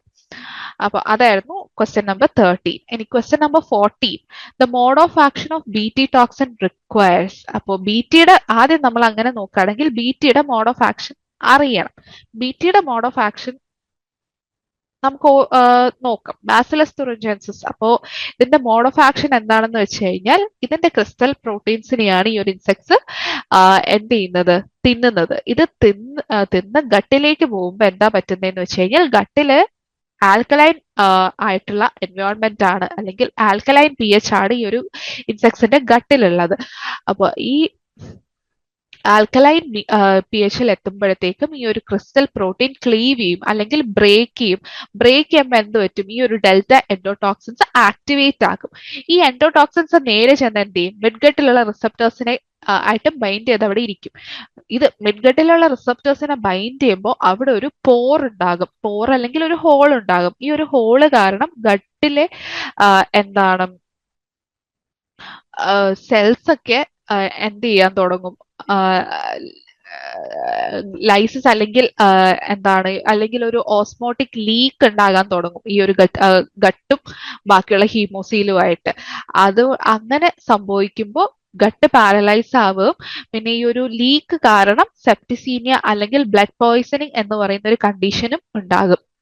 ശേഷം മരണം, അത്രേ ഉള്ളൂ, ചത്തുപോയി. അപ്പോ ഇതായിരുന്നു ഈ ഒരു ബാസിലസ് തുറിഞ്ചിയൻസിന്റെ മോഡ് ഓഫ് ആക്ഷൻ. അതായത് ഇത് ഇൻജസ്റ്റ് ചെയ്യുന്ന ക്രിസ്റ്റൽ പ്രോട്ടീൻ ആയിട്ടാണ്. ക്രിസ്റ്റൽ പ്രോട്ടീൻ പൊതുവെ ഇനാക്റ്റീവ് ആണ്, അസിഡിക് pHലും ഇനാക്റ്റീവ് ആണ്, ഒരു ന്യൂട്രൽ pHലും ഇനാക്റ്റീവ് ആണ്. പക്ഷെ ഒരു ആൽക്കലൈൻ pHൽ എത്തുമ്പോഴത്തേക്കും ഈ ഒരു ക്രിസ്റ്റൽ പ്രോട്ടീൻ ക്ലീവ് ചെയ്ത് ഡെൽറ്റ എൻഡോടോക്സിൻസ് പ്രൊഡ്യൂസ് ചെയ്യും. ഡെൽറ്റ എൻഡോടോക്സിൻസ് എന്താ ചെയ്യുന്നത്, ഈ ഒരു മിഡ്ഗട്ടിൽ പോയിട്ട് മിഡ്ഗട്ട് റിസപ്റ്റേഴ്സുമായിട്ട് ബൈൻഡ് ചെയ്ത് അവിടെ ഇരിക്കും. ഇത് ബൈൻഡ് ചെയ്യുന്നത് കാരണം തന്നെ ഈ ഒരു എന്താണ് മിഡ്ഗട്ടില് പോറുകൾ അല്ലെങ്കിൽ ഹോളുകൾ ഉണ്ടാകാൻ തുടങ്ങും. ഹോൾ ഉണ്ടാകുമ്പോൾ എന്ത് പറ്റും? ഹീമോസീലുമായിട്ടുള്ള കണ്ടന്റും ഒക്കെ എന്ത് ചെയ്യും? ഈ ഒരു ഗട്ടിലേക്ക് ലീക്ക് ചെയ്യാൻ തുടങ്ങും. അങ്ങനെ ഗട്ട് പാരലൈസ് ആവുകയും ബ്ലഡ് പോയ്സൺ സംഭവിക്കുകയും ചെയ്യും. അപ്പൊ ഗട്ടിലെ സാധനം, അതായത് ഹീമോസീലിലെ സാധനം ഗട്ടിലേക്ക് വരുന്നത് പോലെ തന്നെ ഗട്ടിലെ സാധനം ഹീമോസീലിലേക്കും പോയിട്ട് മൊത്തത്തില് എന്ത് പറ്റും? കംപ്ലീറ്റ് ബ്ലഡ് പോയ്സൺ ആയിട്ട് സാധനം ചത്തുപോകും. അതാണ് ഈ ഒരു ബാസിലസ് തുറിഞ്ചിയൻസിന്റെ മോഡ് ഓഫ് ആക്ഷൻ. ഇനി സിംറ്റംസ് നോക്കുകയാണെങ്കിൽ എന്താണ്, ഇത് കഴിക്കുന്നതൊക്കെ മതിയാക്കും. പിന്നെ ഇതിനൊരു ഛർദി എന്നൊക്കെ പറയുന്ന പോലെ ഒരു ഗർജിറ്റേഷൻ ഒക്കെ ഉണ്ടാകും. പിന്നെ ഇതിന്റെ എക്സ്ക്രീറ്റ അല്ലെങ്കിൽ ഫീക്കസ് വളരെ വാട്ടറി ആയിരിക്കും. ലാർവെ ഭയങ്കര എന്താണ്, തൊട്ടാ പൊട്ടുന്ന ഒരു സ്റ്റേജ് ആകും. പിന്നെ കുറച്ച് ദിവസം കഴിയുമ്പോൾ ഇത് ചത്തുപോവുകയും ചെയ്യും. അപ്പൊ ഇതൊക്കെയാണ് ഇതിന്റെ ഒരു സിംറ്റംസ് എന്ന് പറയുന്നത്. അപ്പോൾ നമ്മളെ ക്വസ്റ്റ്യനിലേക്ക് തിരിച്ചു വരികയാണെങ്കിൽ mode of action of B T toxin requires. അപ്പൊ അസിഡിക് ഗട്ട് പി എച്ച് ആണോ? അസിഡിക് ഗട്ട് പി എച്ചിൽ ഇത് ആക്റ്റീവ് ആകില്ല. അസിഡിക് ഗട്ട് പി എച്ച് ഉള്ള ഇൻസെക്ട്സിൽ ബി ടി ടോക്സിൻ ഒരിക്കലും ഇൻസെക്ടിസൈഡൽ പ്രോപ്പർട്ടീസ് കാണിക്കുകയില്ല. അപ്പൊ ആൽക്കലൈൻ ഗട്ട് പി എച്ച് തന്നെ വേണം. ഇനി presence of symbiotic bacteria. Symbiotic ബാക്ടീരിയയുടെ ഒന്നും ആവശ്യമില്ല, ബി ടി തന്നെ ധാരാളമാണ്. അപ്പൊ ഈ ഒരു ക്വസ്റ്റ്യന്റെ ആൻസർ ഓപ്ഷൻ ബി ആയിരുന്നു. ഇനി ഈ ഒരു എൻഡമോപാത്തോജനിക് ബാക്ടീരിയ നോക്കുകയാണെങ്കിൽ കാരണം ഈ ഒരു മൈക്രോബിയൽ കൺട്രോളിൽ നമുക്ക് ഏറ്റവും ഇമ്പോർട്ടന്റ് ആയിട്ട് വരുന്ന ബാക്ടീരിയ തന്നെയാണ്. കാരണം ഒരുപാട് പ്രോഡക്ട്സ് അല്ലെങ്കിൽ ജനറ്റിക്കലി മോഡിഫൈഡ് ക്രോപ്സ് ഒക്കെ നമ്മൾ ഈ ഒരു ബാക്ടീരിയയുടെ ബേസിസിലാണ് ചെയ്തെടുത്തുള്ളത്. അപ്പൊ ഈ ഒരു എൻഡമോപാത്തോജനിക് ബാക്ടീരിയ രണ്ട് ടൈപ്പ് ഉണ്ട്. നോൺ സ്പോർ ഫോമേഴ്സും, അതായത് സ്പോർ പ്രൊഡ്യൂസ് ചെയ്യാത്ത ഒരു കാറ്റഗറിയും സ്പോർ പ്രൊഡ്യൂസ് ചെയ്യുന്നവരും. സ്പോർ പ്രൊഡ്യൂസ് ചെയ്യാത്തവരാണെങ്കിൽ സ്യൂഡോമോണാസ് സ്പീഷീസ് ഒക്കെ പോലുള്ളവരാണ്. ഇനി സ്പോർ പ്രൊഡ്യൂസ് ചെയ്യുന്നവരാണെങ്കിൽ അവരിലെ രണ്ട് ടൈപ്പ് ഉണ്ട്, ഒബ്ലിഗേറ്റും ഫാക്കൽറ്റേറ്റീവും. ഒബ്ലിഗേറ്റ് ആണെങ്കിൽ ഒരു ഹോസ്റ്റ് പ്ലാന്റ് വേണം, കമ്പൽസറി ആയിട്ട് വേണം. ഇനി ഫാക്കൽറ്റേറ്റീവ് ആണെങ്കിൽ ഇല്ലെങ്കിൽ ഇല്ല, ഉണ്ടെങ്കിൽ നന്നായി എന്നുള്ള ഒരു അവസ്ഥ മാത്രമാണ് ഈ ഒരു ഫാക്കൽറ്റേറ്റീവിൽ വരുന്നത്.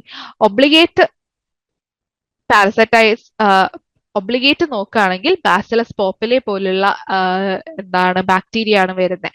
ഇനി ഫാക്കൽറ്റേറ്റീവ് ആണെങ്കിൽ അതിൽ രണ്ട് ടൈപ്പ് ഉണ്ട്, ക്രിസ്റ്റൽ ഉണ്ടാക്കുന്നതും ക്രിസ്റ്റൽ ഇല്ലാത്തതുമായിട്ടുള്ള. ക്രിസ്റ്റൽ ഉണ്ടാക്കുന്നത് നമ്മുടെ ഹീറോ ബാസിലസ് തുറിഞ്ചിയൻസിസ്. ഇനി ക്രിസ്റ്റൽ ഉണ്ടാക്കാത്തതാണെങ്കിൽ ബാസിലസ് സീരിയസ് എന്ന് പറയുന്ന ഒരു ബാക്ടീരിയ ആണ്. അപ്പോൾ ഇതൊക്കെയാണ് എന്താണ് എൻഡമോപാത്തോജനിക് ബാക്ടീരിയ എന്ന് പറയുന്നത്. അതില് നമുക്ക് ഏറ്റവും ഇമ്പോർട്ടന്റും നമുക്ക് ഏറ്റവും ആവശ്യവുമായിട്ടുള്ള സാധനമാണ് ഏത്? ബാസിലസ് തുറിഞ്ചിയൻസിസ് അല്ലെങ്കിൽ ബി ടി. ഇനി ഈ ഒരു ക്രിസ്റ്റലൈൻ പ്രോട്ടീൻ, ഇപ്പൊ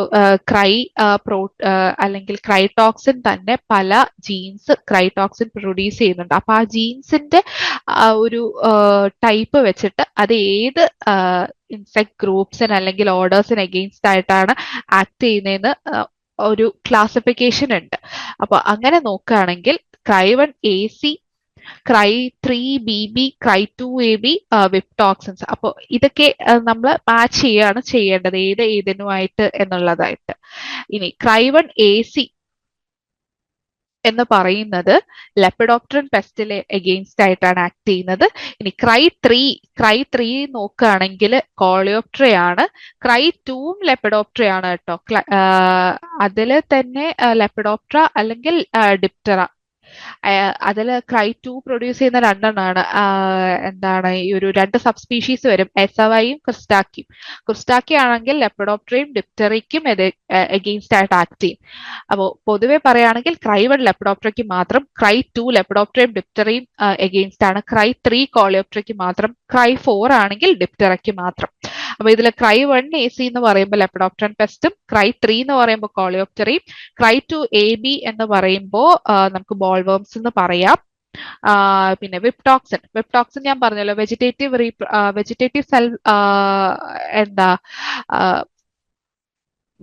സെൽ ഡിവിഷന്റെ സമയത്ത് സെക്രീറ്റ് ചെയ്യുന്ന ഒരു ടോക്സിൻ ആണ്. അത് ബ്രോഡ് സ്പെക്ട്രം ആക്ടിവിറ്റി ആണ് അതിനുള്ളത്. അപ്പോ ഈ ഒരു ഇതിന്റെ കറക്റ്റ് മാച്ച് ഏതാണ്? A2, B1, C3 and D4. അപ്പോ ഇതാണ് കറക്റ്റ് മാച്ച് എന്ന് പറയുമ്പോൾ. ഇനി concerning transgenic crops consider the following. അപ്പോൾ ഈ തന്നിരിക്കുന്നത് ട്രാൻസ്ജീനിക് ക്രോപ്സിനെ കുറിച്ചിട്ടുള്ള കുറച്ച് സ്റ്റേറ്റ്മെന്റ്സ് ആണ്. അതിൽ ഏതൊക്കെയാണ് ട്രൂ എന്നുള്ളതാണ്. അപ്പോൾ statement 1, BT cotton contains genes from Bacillus thuringiensis.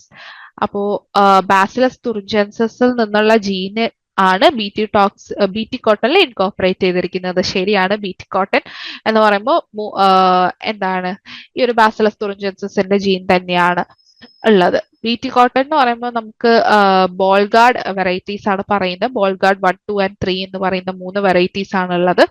അതിൽ പല ജീൻസ് ആണ് ഉള്ളത്.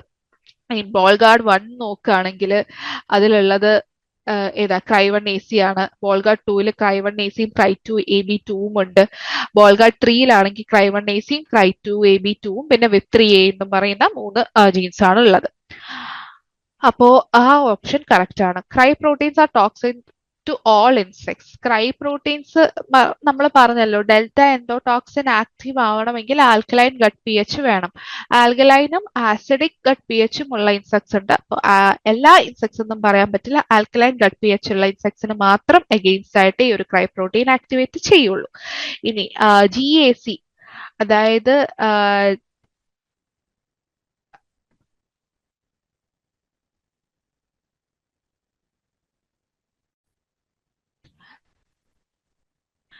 GAC എന്ന് പറയുമ്പോൾ എന്താണ്, ജനറ്റിക് എഞ്ചിനീയറിംഗ് അപ്രൈസൽ കമ്മിറ്റി എന്ന് പറയുന്നതാണ് ഇതിന്റെ ഒരു ഫുൾ ഫോം. ഇവര് തന്നെയാണ് എന്താണ് ജനറ്റിക്കലി മോഡിഫൈഡ് ക്രോപ്സ് ഇന്ത്യയിൽ അപ്രൂവ് ചെയ്യുന്നത്.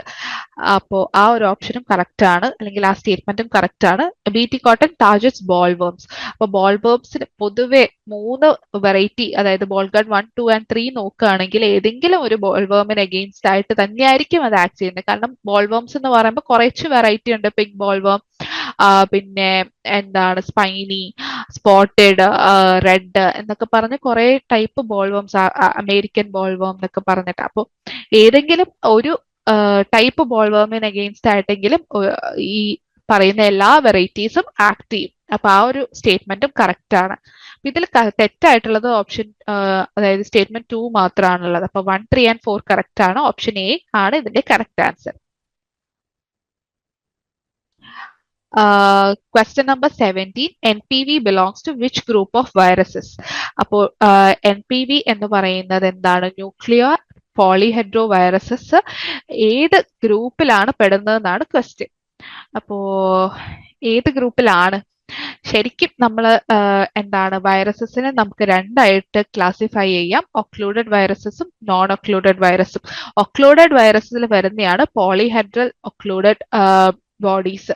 അതായത് ഈ വൈറസിന്റെ ആ ഒരു ഒക്ലൂഷൻ ബോഡി എന്ന് പറയുന്നത് പോളിഹെഡ്രൽ ഷേപ്പിൽ ഇരിക്കുന്നതാണ്.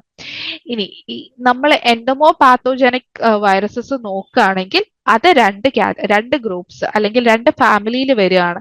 അതായത് ബാക്കിലോ വിറിഡെന്നും റിയോ വിറിഡെന്നും പറയുന്ന രണ്ട് ഫാമിലിയിൽ വരുന്ന രണ്ട് ഫാമിലിയിലായിട്ട് നമുക്ക് ഈ ഒരു EPV അല്ലെങ്കിൽ എൻഡമോ പാത്തോജനിക് വൈറസസിനെ ക്ലാസിഫൈ ചെയ്യാം. അതില് ബാക്കിലോ വൈറസസിലാണ് ഈ ഒരു NPV അല്ലെങ്കിൽ ന്യൂക്ലിയർ പോളിഹെഡ്രോ വൈറസസും ഗ്രാനുലോസിസ് വൈറസസും വരുന്നത്. ഇനി റിയോ വിറിഡയിൽ വരുന്നത് ആകെ CPV അല്ലെങ്കിൽ സൈറ്റോപ്ലാസ്മിക് പോളിഹെഡ്രോ വൈറസ് മാത്രമാണ് ഈ ഒരു റിയോ വിറിഡയിൽ വരുന്നത്. അപ്പോ മെയിൻ ആയിട്ട് നമ്മൾ യൂസ് ചെയ്യുന്നത് NPVs ആണ്. NPVs എന്ന് പറയുന്നത് ബാക്കിലോ വിറിഡയിൽ തന്നെയാണ് വരുന്നത്. ഇനി ഇത് ശരിക്കും പോളിഹെഡ്രൽ വൈറസസ് തന്നെയാണ് NPVയും CPVയും. പക്ഷെ GV അതായത് ഗ്രാനുലോസിസ് വൈറസസ് എന്ന് പറയുമ്പോൾ ക്യാപ്സ്യൂൾ ആയിരിക്കും അതിന്റെ ഒക്ലൂഷൻ ബോഡിയുടെ ഷേപ്പ്. അപ്പൊ ഈ ഒരു ക്വസ്റ്റ്യന്റെ ആൻസർ എന്താണ്? ഓപ്ഷൻ B ആണ് കറക്റ്റ് ആൻസർ. ഇനി നമ്മളോട് EPV ബിലോങ്സ് ടു ഏതാണെന്ന് ചോദിച്ചു കഴിഞ്ഞാൽ നമുക്ക് രണ്ട് ഓപ്ഷൻ പറയാൻ പറ്റും. അതായത് റിയോ വിറിഡെന്നും ബാക്കിലോ വിറിഡെന്നും നമുക്ക് പറയാൻ പറ്റും. പക്ഷെ നമ്മളോട് NPV ഏതാണെന്നാണ് ചോദിച്ചിട്ടുള്ളത്. അതിൽ ബാക്കിലോ വിറിഡെ തന്നെയാണ് ആൻസർ. ഇനി GV ഏതിലാണെന്ന് ചോദിച്ചാലും ബാക്കിലോ വിറിഡെ തന്നെയാണ്. പക്ഷെ CPV അതായത് സൈറ്റോപ്ലാസ്മിക് പോളിഹെഡ്രോ വൈറസസ് ഏതിൽ നിന്നാണെന്ന് ചോദിച്ചു കഴിഞ്ഞാൽ റിയോ വിറിഡെ ആണ് ആൻസർ. അപ്പോ question number 18, NPV primarily infects which insect tissue? അപ്പോ NPV ഏത് ഇൻസെക്ട് ടിഷ്യൂവിനെയാണ് എഫക്ട് ചെയ്യുന്നതെന്ന്. അപ്പൊ നമുക്ക് അതിന് മുന്നേ NPVയുടെ മോഡ് ഓഫ് ആക്ഷൻ ഒന്ന് നോക്കിയിട്ട് വരാം. അപ്പോ ബാക്കിലോ വൈറസസ്, അതായത് പൊതുവെ NPVയുടെ ഒരു മോഡ് ഓഫ് ആക്ഷൻ ആണ് ഈ തന്നിട്ടുള്ളത്. അപ്പോ ഇതും ഒരു സ്റ്റൊമക് പോയ്സൺ ആണ്. ബാസിലസ് തുറിഞ്ചൻസിസും ഒരു സ്റ്റൊമക് പോയ്സൺ ആണ്. കാരണം നമ്മൾ ഈ എന്താണ് ഇൻസെക്ട്സ് ഈ സാധനത്തിനെ തിന്നാൽ മാത്രമേ ഇതിന് ബോഡിയിലേക്ക് ഒരു എൻട്രി കിട്ടുള്ളൂ. അപ്പൊ ഈ ഒരു പോളിഹെഡ്രൽ ബോഡീസിനെ ഇത് കഴിക്കും അല്ലെങ്കിൽ തിന്നുമ്പോൾ ഇതെന്ത് ചെയ്യും, മിഡ്ഗട്ടിൽ ചെന്നിട്ട് ഇത് ഡിസോൾവ് ആവും. ഡിസോൾവ് ആയിട്ട് മിഡ്ഗട്ട് സെൽസിലേക്ക് ഈ ഒരു വൈറസ് കയറും. ആദ്യം സൈറ്റോപ്ലാസത്തിലേക്ക് കയറും. സൈറ്റോപ്ലാസത്തിൽ നിന്ന് പിന്നെ ഇതിനെ ന്യൂക്ലിയസിലേക്ക് ട്രാൻസ്പോർട്ട് ചെയ്യും. ന്യൂക്ലിയസിൽ എത്തുമ്പോൾ ഇതെന്ത് ചെയ്യും, ന്യൂക്ലിയസ് എത്തിക്കഴിഞ്ഞാൽ പിന്നെ ആശാൻ ഏറ്റു. പിന്നെ അത് സ്വന്തം വീട് പോലെ വൈറസ് അങ്ങ് ജീവിക്കും. അതായത് അതിനാവശ്യമുള്ള DNA ഒക്കെ ആ ഒരു ന്യൂക്ലിയസിന്റെ സഹായത്തോടു കൂടി റെപ്ലിക്കേറ്റ് ചെയ്ത് കംപ്ലീറ്റ് സെൽസിനെയും എന്താണ് ഇതിന്റെ ആ ഒരു വരുതിയിലേക്ക് വരുത്തും. അതായത് വൈറൽ DNA റെപ്ലിക്കേഷൻ ആണ് ശരിക്കും ആ ഒരു ന്യൂക്ലിയസിൽ നടക്കുന്നത്. അപ്പോ വൈറൽ DNA റെപ്ലിക്കേറ്റ് ചെയ്യുമ്പോൾ എന്താ സംഭവിക്കുന്നത്, വൈറസ് തന്നെയാണ് അവിടെ റെപ്ലിക്കേറ്റ് ചെയ്യുന്നത്. അപ്പോൾ കൂടുതൽ സെൽസിനെ എഫക്ട് ചെയ്യുകയും കംപ്ലീറ്റ് ആയിട്ട് ഒരു സിസ്റ്റമിക് ഇൻഫെക്ഷൻ ഉണ്ടാകുകയും ചെയ്യുന്നുണ്ട്. ഫൈനലി എന്ത് പറ്റും, ഇത് ചത്തുപോകും. അപ്പോ ഈ ഒരു ട്രീറ്റ് ഓഫ് ഡിസീസ് എന്നൊക്കെ പറയുന്ന, അതായത് ഇത് ചാകാറ സമയമാകുമ്പോഴത്തേക്കും ഇത് ജീവിക്കുന്ന പ്ലാന്റിന്റെ ഏറ്റവും മുകൾ ഭാഗത്തേക്ക് പോയിട്ട് പുറകിലുള്ള ഫോർലെഗ്സ് കൊണ്ട് അറ്റാച്ച് ചെയ്ത് ബാക്കി താഴേക്ക് തൂങ്ങിക്കിടക്കുന്ന ഒരു അവസ്ഥയാണ് ഉണ്ടാകുന്നത്. ഹെഡ് താഴെ തൂങ്ങിക്കിടക്കും. അങ്ങനെ ഒരു അവസ്ഥയാണ് ഈ ഒരു ട്രീറ്റ് ഓഫ് ഡിസീസ് എന്നൊക്കെ പറയുന്നത്. അപ്പോ അതായിരുന്നു ബാക്ടീരിയോ വൈറസസ് അല്ലെങ്കിൽ NPVയുടെ ഒരു മോഡ് ഓഫ് ആക്ഷനും സിംറ്റംസും എന്നൊക്കെ പറയുന്നത്. ഇതിൽ ഇമ്പോർട്ടന്റ് ആയിട്ട് ട്രീറ്റ് ഓഫ് ഡിസീസ് അല്ലെങ്കിൽ വിഫൽ ഹാൻഡ് ട്രീറ്റ് എന്നൊക്കെ പറയും. അതാണ് ഇതിന്റെ ഇമ്പോർട്ടന്റ് ആയിട്ടുള്ള ഒരു സിംറ്റം. അപ്പോ ബാക്ടീരിയോ വൈറസും എന്ത് തന്നെയാണ്, ഇൻജസ്റ്റഡ് ആണ് അല്ലെങ്കിൽ സ്റ്റൊമക് പോയ്സൺ ആണ്. ബാസിലസ് തുറിഞ്ചൻസിസും ഇൻജസ്റ്റഡ് അല്ലെങ്കിൽ സ്റ്റൊമക് പോയ്സൺ ആണ്. അപ്പോ നമുക്ക് ആ ക്വസ്റ്റ്യനിലേക്ക് തിരിച്ചു പോവാം. അപ്പോ NPV primarily infects which insect tissue. അപ്പൊ നമുക്കറിയാലോ മിഡ്ഗട്ട് എപ്പിത്തീലിയൽ സെൽസിനെ തന്നെയാണ് ഈ ഒരു NPV എഫക്ട് ചെയ്യുന്നത്. ഇനി പക്ഷെ ചില സാഹചര്യങ്ങളിൽ നമ്മൾ പറയുകയാണെങ്കിൽ ട്രക്കിയുടെ cells, epidermis, fat body, blood cells ഒക്കെ എന്ത് ചെയ്യും, ഇതിന്റെ മൾട്ടിപ്ലിക്കേഷൻ സൈറ്റ് ആയിട്ട് യൂസ് ചെയ്യും. പക്ഷെ ഇതിപ്പോ നമ്മളോട് എന്താ ചോദിച്ചിരിക്കുന്നത്, ഇൻഫെക്ട് ചെയ്യുന്നത് എവിടെയാണെന്നാണ് ചോദിച്ചിരിക്കുന്നത്. ഇൻഫെക്ട് ചെയ്യുന്നത് മിഡ്ഗട്ട് എപ്പിത്തീലിയൽ സെൽസ് ആണ്. പക്ഷെ ഇതിന്റെ സൈറ്റ് ഓഫ് മൾട്ടിപ്ലിക്കേഷൻ വരുമ്പോൾ സെൽസ് ഓഫ് അല്ലെങ്കിൽ nucleus of trachea cells, epidermis സെൽസിന്റെ nucleus, fat body, blood cells അല്ലെങ്കിൽ ഹീമോസൈറ്റ്സിലൊക്കെ ഇതെന്ത് ചെയ്യും, മൾട്ടിപ്ലൈ ചെയ്യാൻ യൂസ് ചെയ്യും. അപ്പോ അതായിരുന്നു NPVയുടെ കഥ.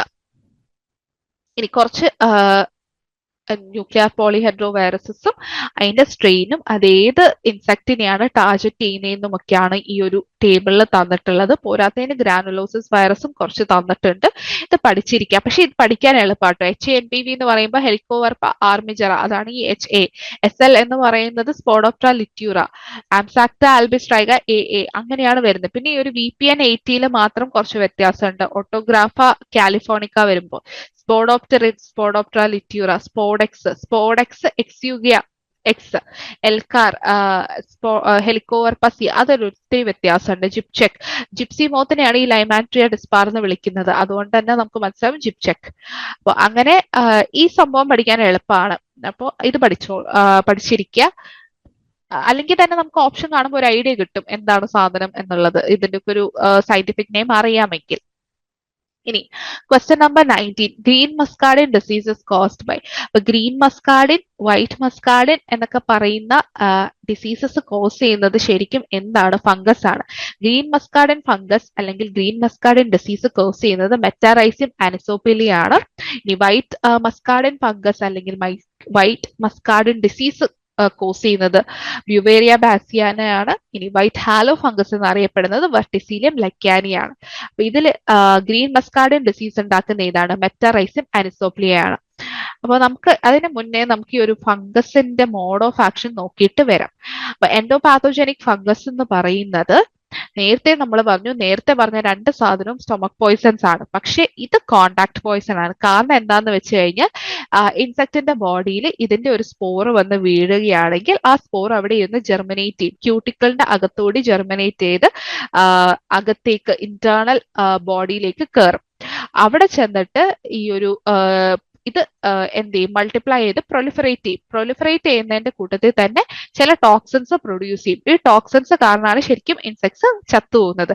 ചത്തുപോയതിനു ശേഷം എന്ത് ചെയ്യും, ഈ ബോഡിയിൽ ചുറ്റും, അതായത് എക്സ്റ്റേണൽ ബോഡിയിൽ സ്പോർസ് അപ്പിയർ ചെയ്യും. ആ സ്പോർസ് പിന്നെ ഡിസ്പേഴ്സ് ചെയ്ത് അടുത്ത ഇൻസെക്റ്റിനെ അഫക്ട് ചെയ്യും. ഇതാണ് ശരിക്കും ഇതിന്റെ ഒരു മോഡ് ഓഫ് ആക്ഷൻ എന്ന് പറയുന്നത്. അപ്പോൾ ഇതിൽ ശ്രദ്ധിക്കേണ്ട കാര്യം, ഇതൊരു കോണ്ടാക്ട് പോയിസൺ ആണ്. ക്യൂട്ടിക്കിൾ ജെർമിനേറ്റ് ചെയ്യാൻ പറ്റുന്നുണ്ട്. ടോക്സിൻ ഇത് പ്രൊലിഫറേറ്റ് ചെയ്യുന്ന സമയത്ത് പ്രൊഡ്യൂസ് ചെയ്യുന്ന ടോക്സിൻ കാരണമാണ് ശരിക്കും ഇൻസെക്ട് ചാകുന്നത്. അപ്പോൾ ഇതൊക്കെയായിരുന്നു എന്താണ് എൻഡമോ പാത്തോജനിക് ഫംഗയുടെ മോഡ് ഓഫ് ആക്ഷൻ. ഇനി ഇതിന്റെ ഒരു സിംറ്റംസ് നോക്കിക്കഴിഞ്ഞാൽ ഇത് ഫീഡ് ചെയ്യുന്നതൊക്കെ സ്റ്റോപ്പ് ചെയ്യും. എന്താണ് പ്ലാന്റുമായിട്ട് അറ്റാച്ച് ചെയ്ത് അതായത് ഇരിക്കുന്നിടത്ത് തന്നെ ഇത് ചത്തു പോവുകയാണ് ചെയ്യുന്നത്. ഇരിക്കുന്നിടത്ത് ഇരുന്ന് ചത്ത് പിന്നെ അതിന്റെ പുറത്ത് സ്പോർസ് ഒക്കെ വരും. നമുക്ക് കറക്റ്റ് ആയിട്ട് കാണാം. ഇപ്പൊ ചില ഇൻസെക്ട്സ് ഒക്കെ ചത്തിരിക്കുമ്പോൾ അത് എവിടെയാണോ ഇരുന്ന് അവിടെ ഇരുന്ന് തട്ടിപ്പോയിട്ട് പിന്നെ അതിന്റെ പുറത്തുനിന്ന് ഈ സ്പോർസ് വരുന്നതൊക്കെ നമുക്ക് കാണാൻ പറ്റും. അപ്പോ ഫംഗൽ ഗ്രോത്ത് ഓൺ കഡാവർ അത് തന്നെയാണ്. പക്ഷെ ഈ അതായത് ഈ ഒരു കഡാവർ, അതായത് ചത്തുപോയ ഇൻസെക്റ്റിന്റെ മേലെയുള്ള ആ ഒരു ഫംഗൽ ഗ്രോത്ത് വെച്ചിട്ട് ചിലപ്പോൾ നമുക്ക് മനസ്സിലാക്കാൻ പറ്റും ഇത് ഏത് ഫംഗസ് കാരണമാണ് ഇതിനൊരു ഡെത്ത് സംഭവിച്ചതെന്നൊക്കെ. അപ്പോ അതായിരുന്നു ഇതിന്റെ സിംറ്റംസ്. ഇനി നമുക്ക് ക്വസ്റ്റ്യനിലേക്ക് തിരിച്ചു പോകുമ്പോ അപ്പൊ ഈ ഒരു ക്വസ്റ്റ്യൻ ആൻസർ ഓപ്ഷൻ സി തന്നെയായിരുന്നു. ഇനി question number 20, match the following ആണ്. NPV Beauveria bassiana, Metarhizium anisopliae, Verticillium lecanii. അപ്പൊ ഇതിന്റെ ഒരു കറക്റ്റ് മാച്ച് ചെയ്തെന്നാണ് ക്വസ്റ്റ്യൻ.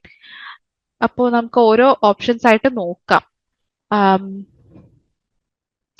NPV സംഭവിക്കുന്ന എന്താണ്? ലിക്വിഫാക്ഷൻ ഓഫ് ലാർവെ NPV തന്നെയാണ് സംഭവിക്കുന്നത്.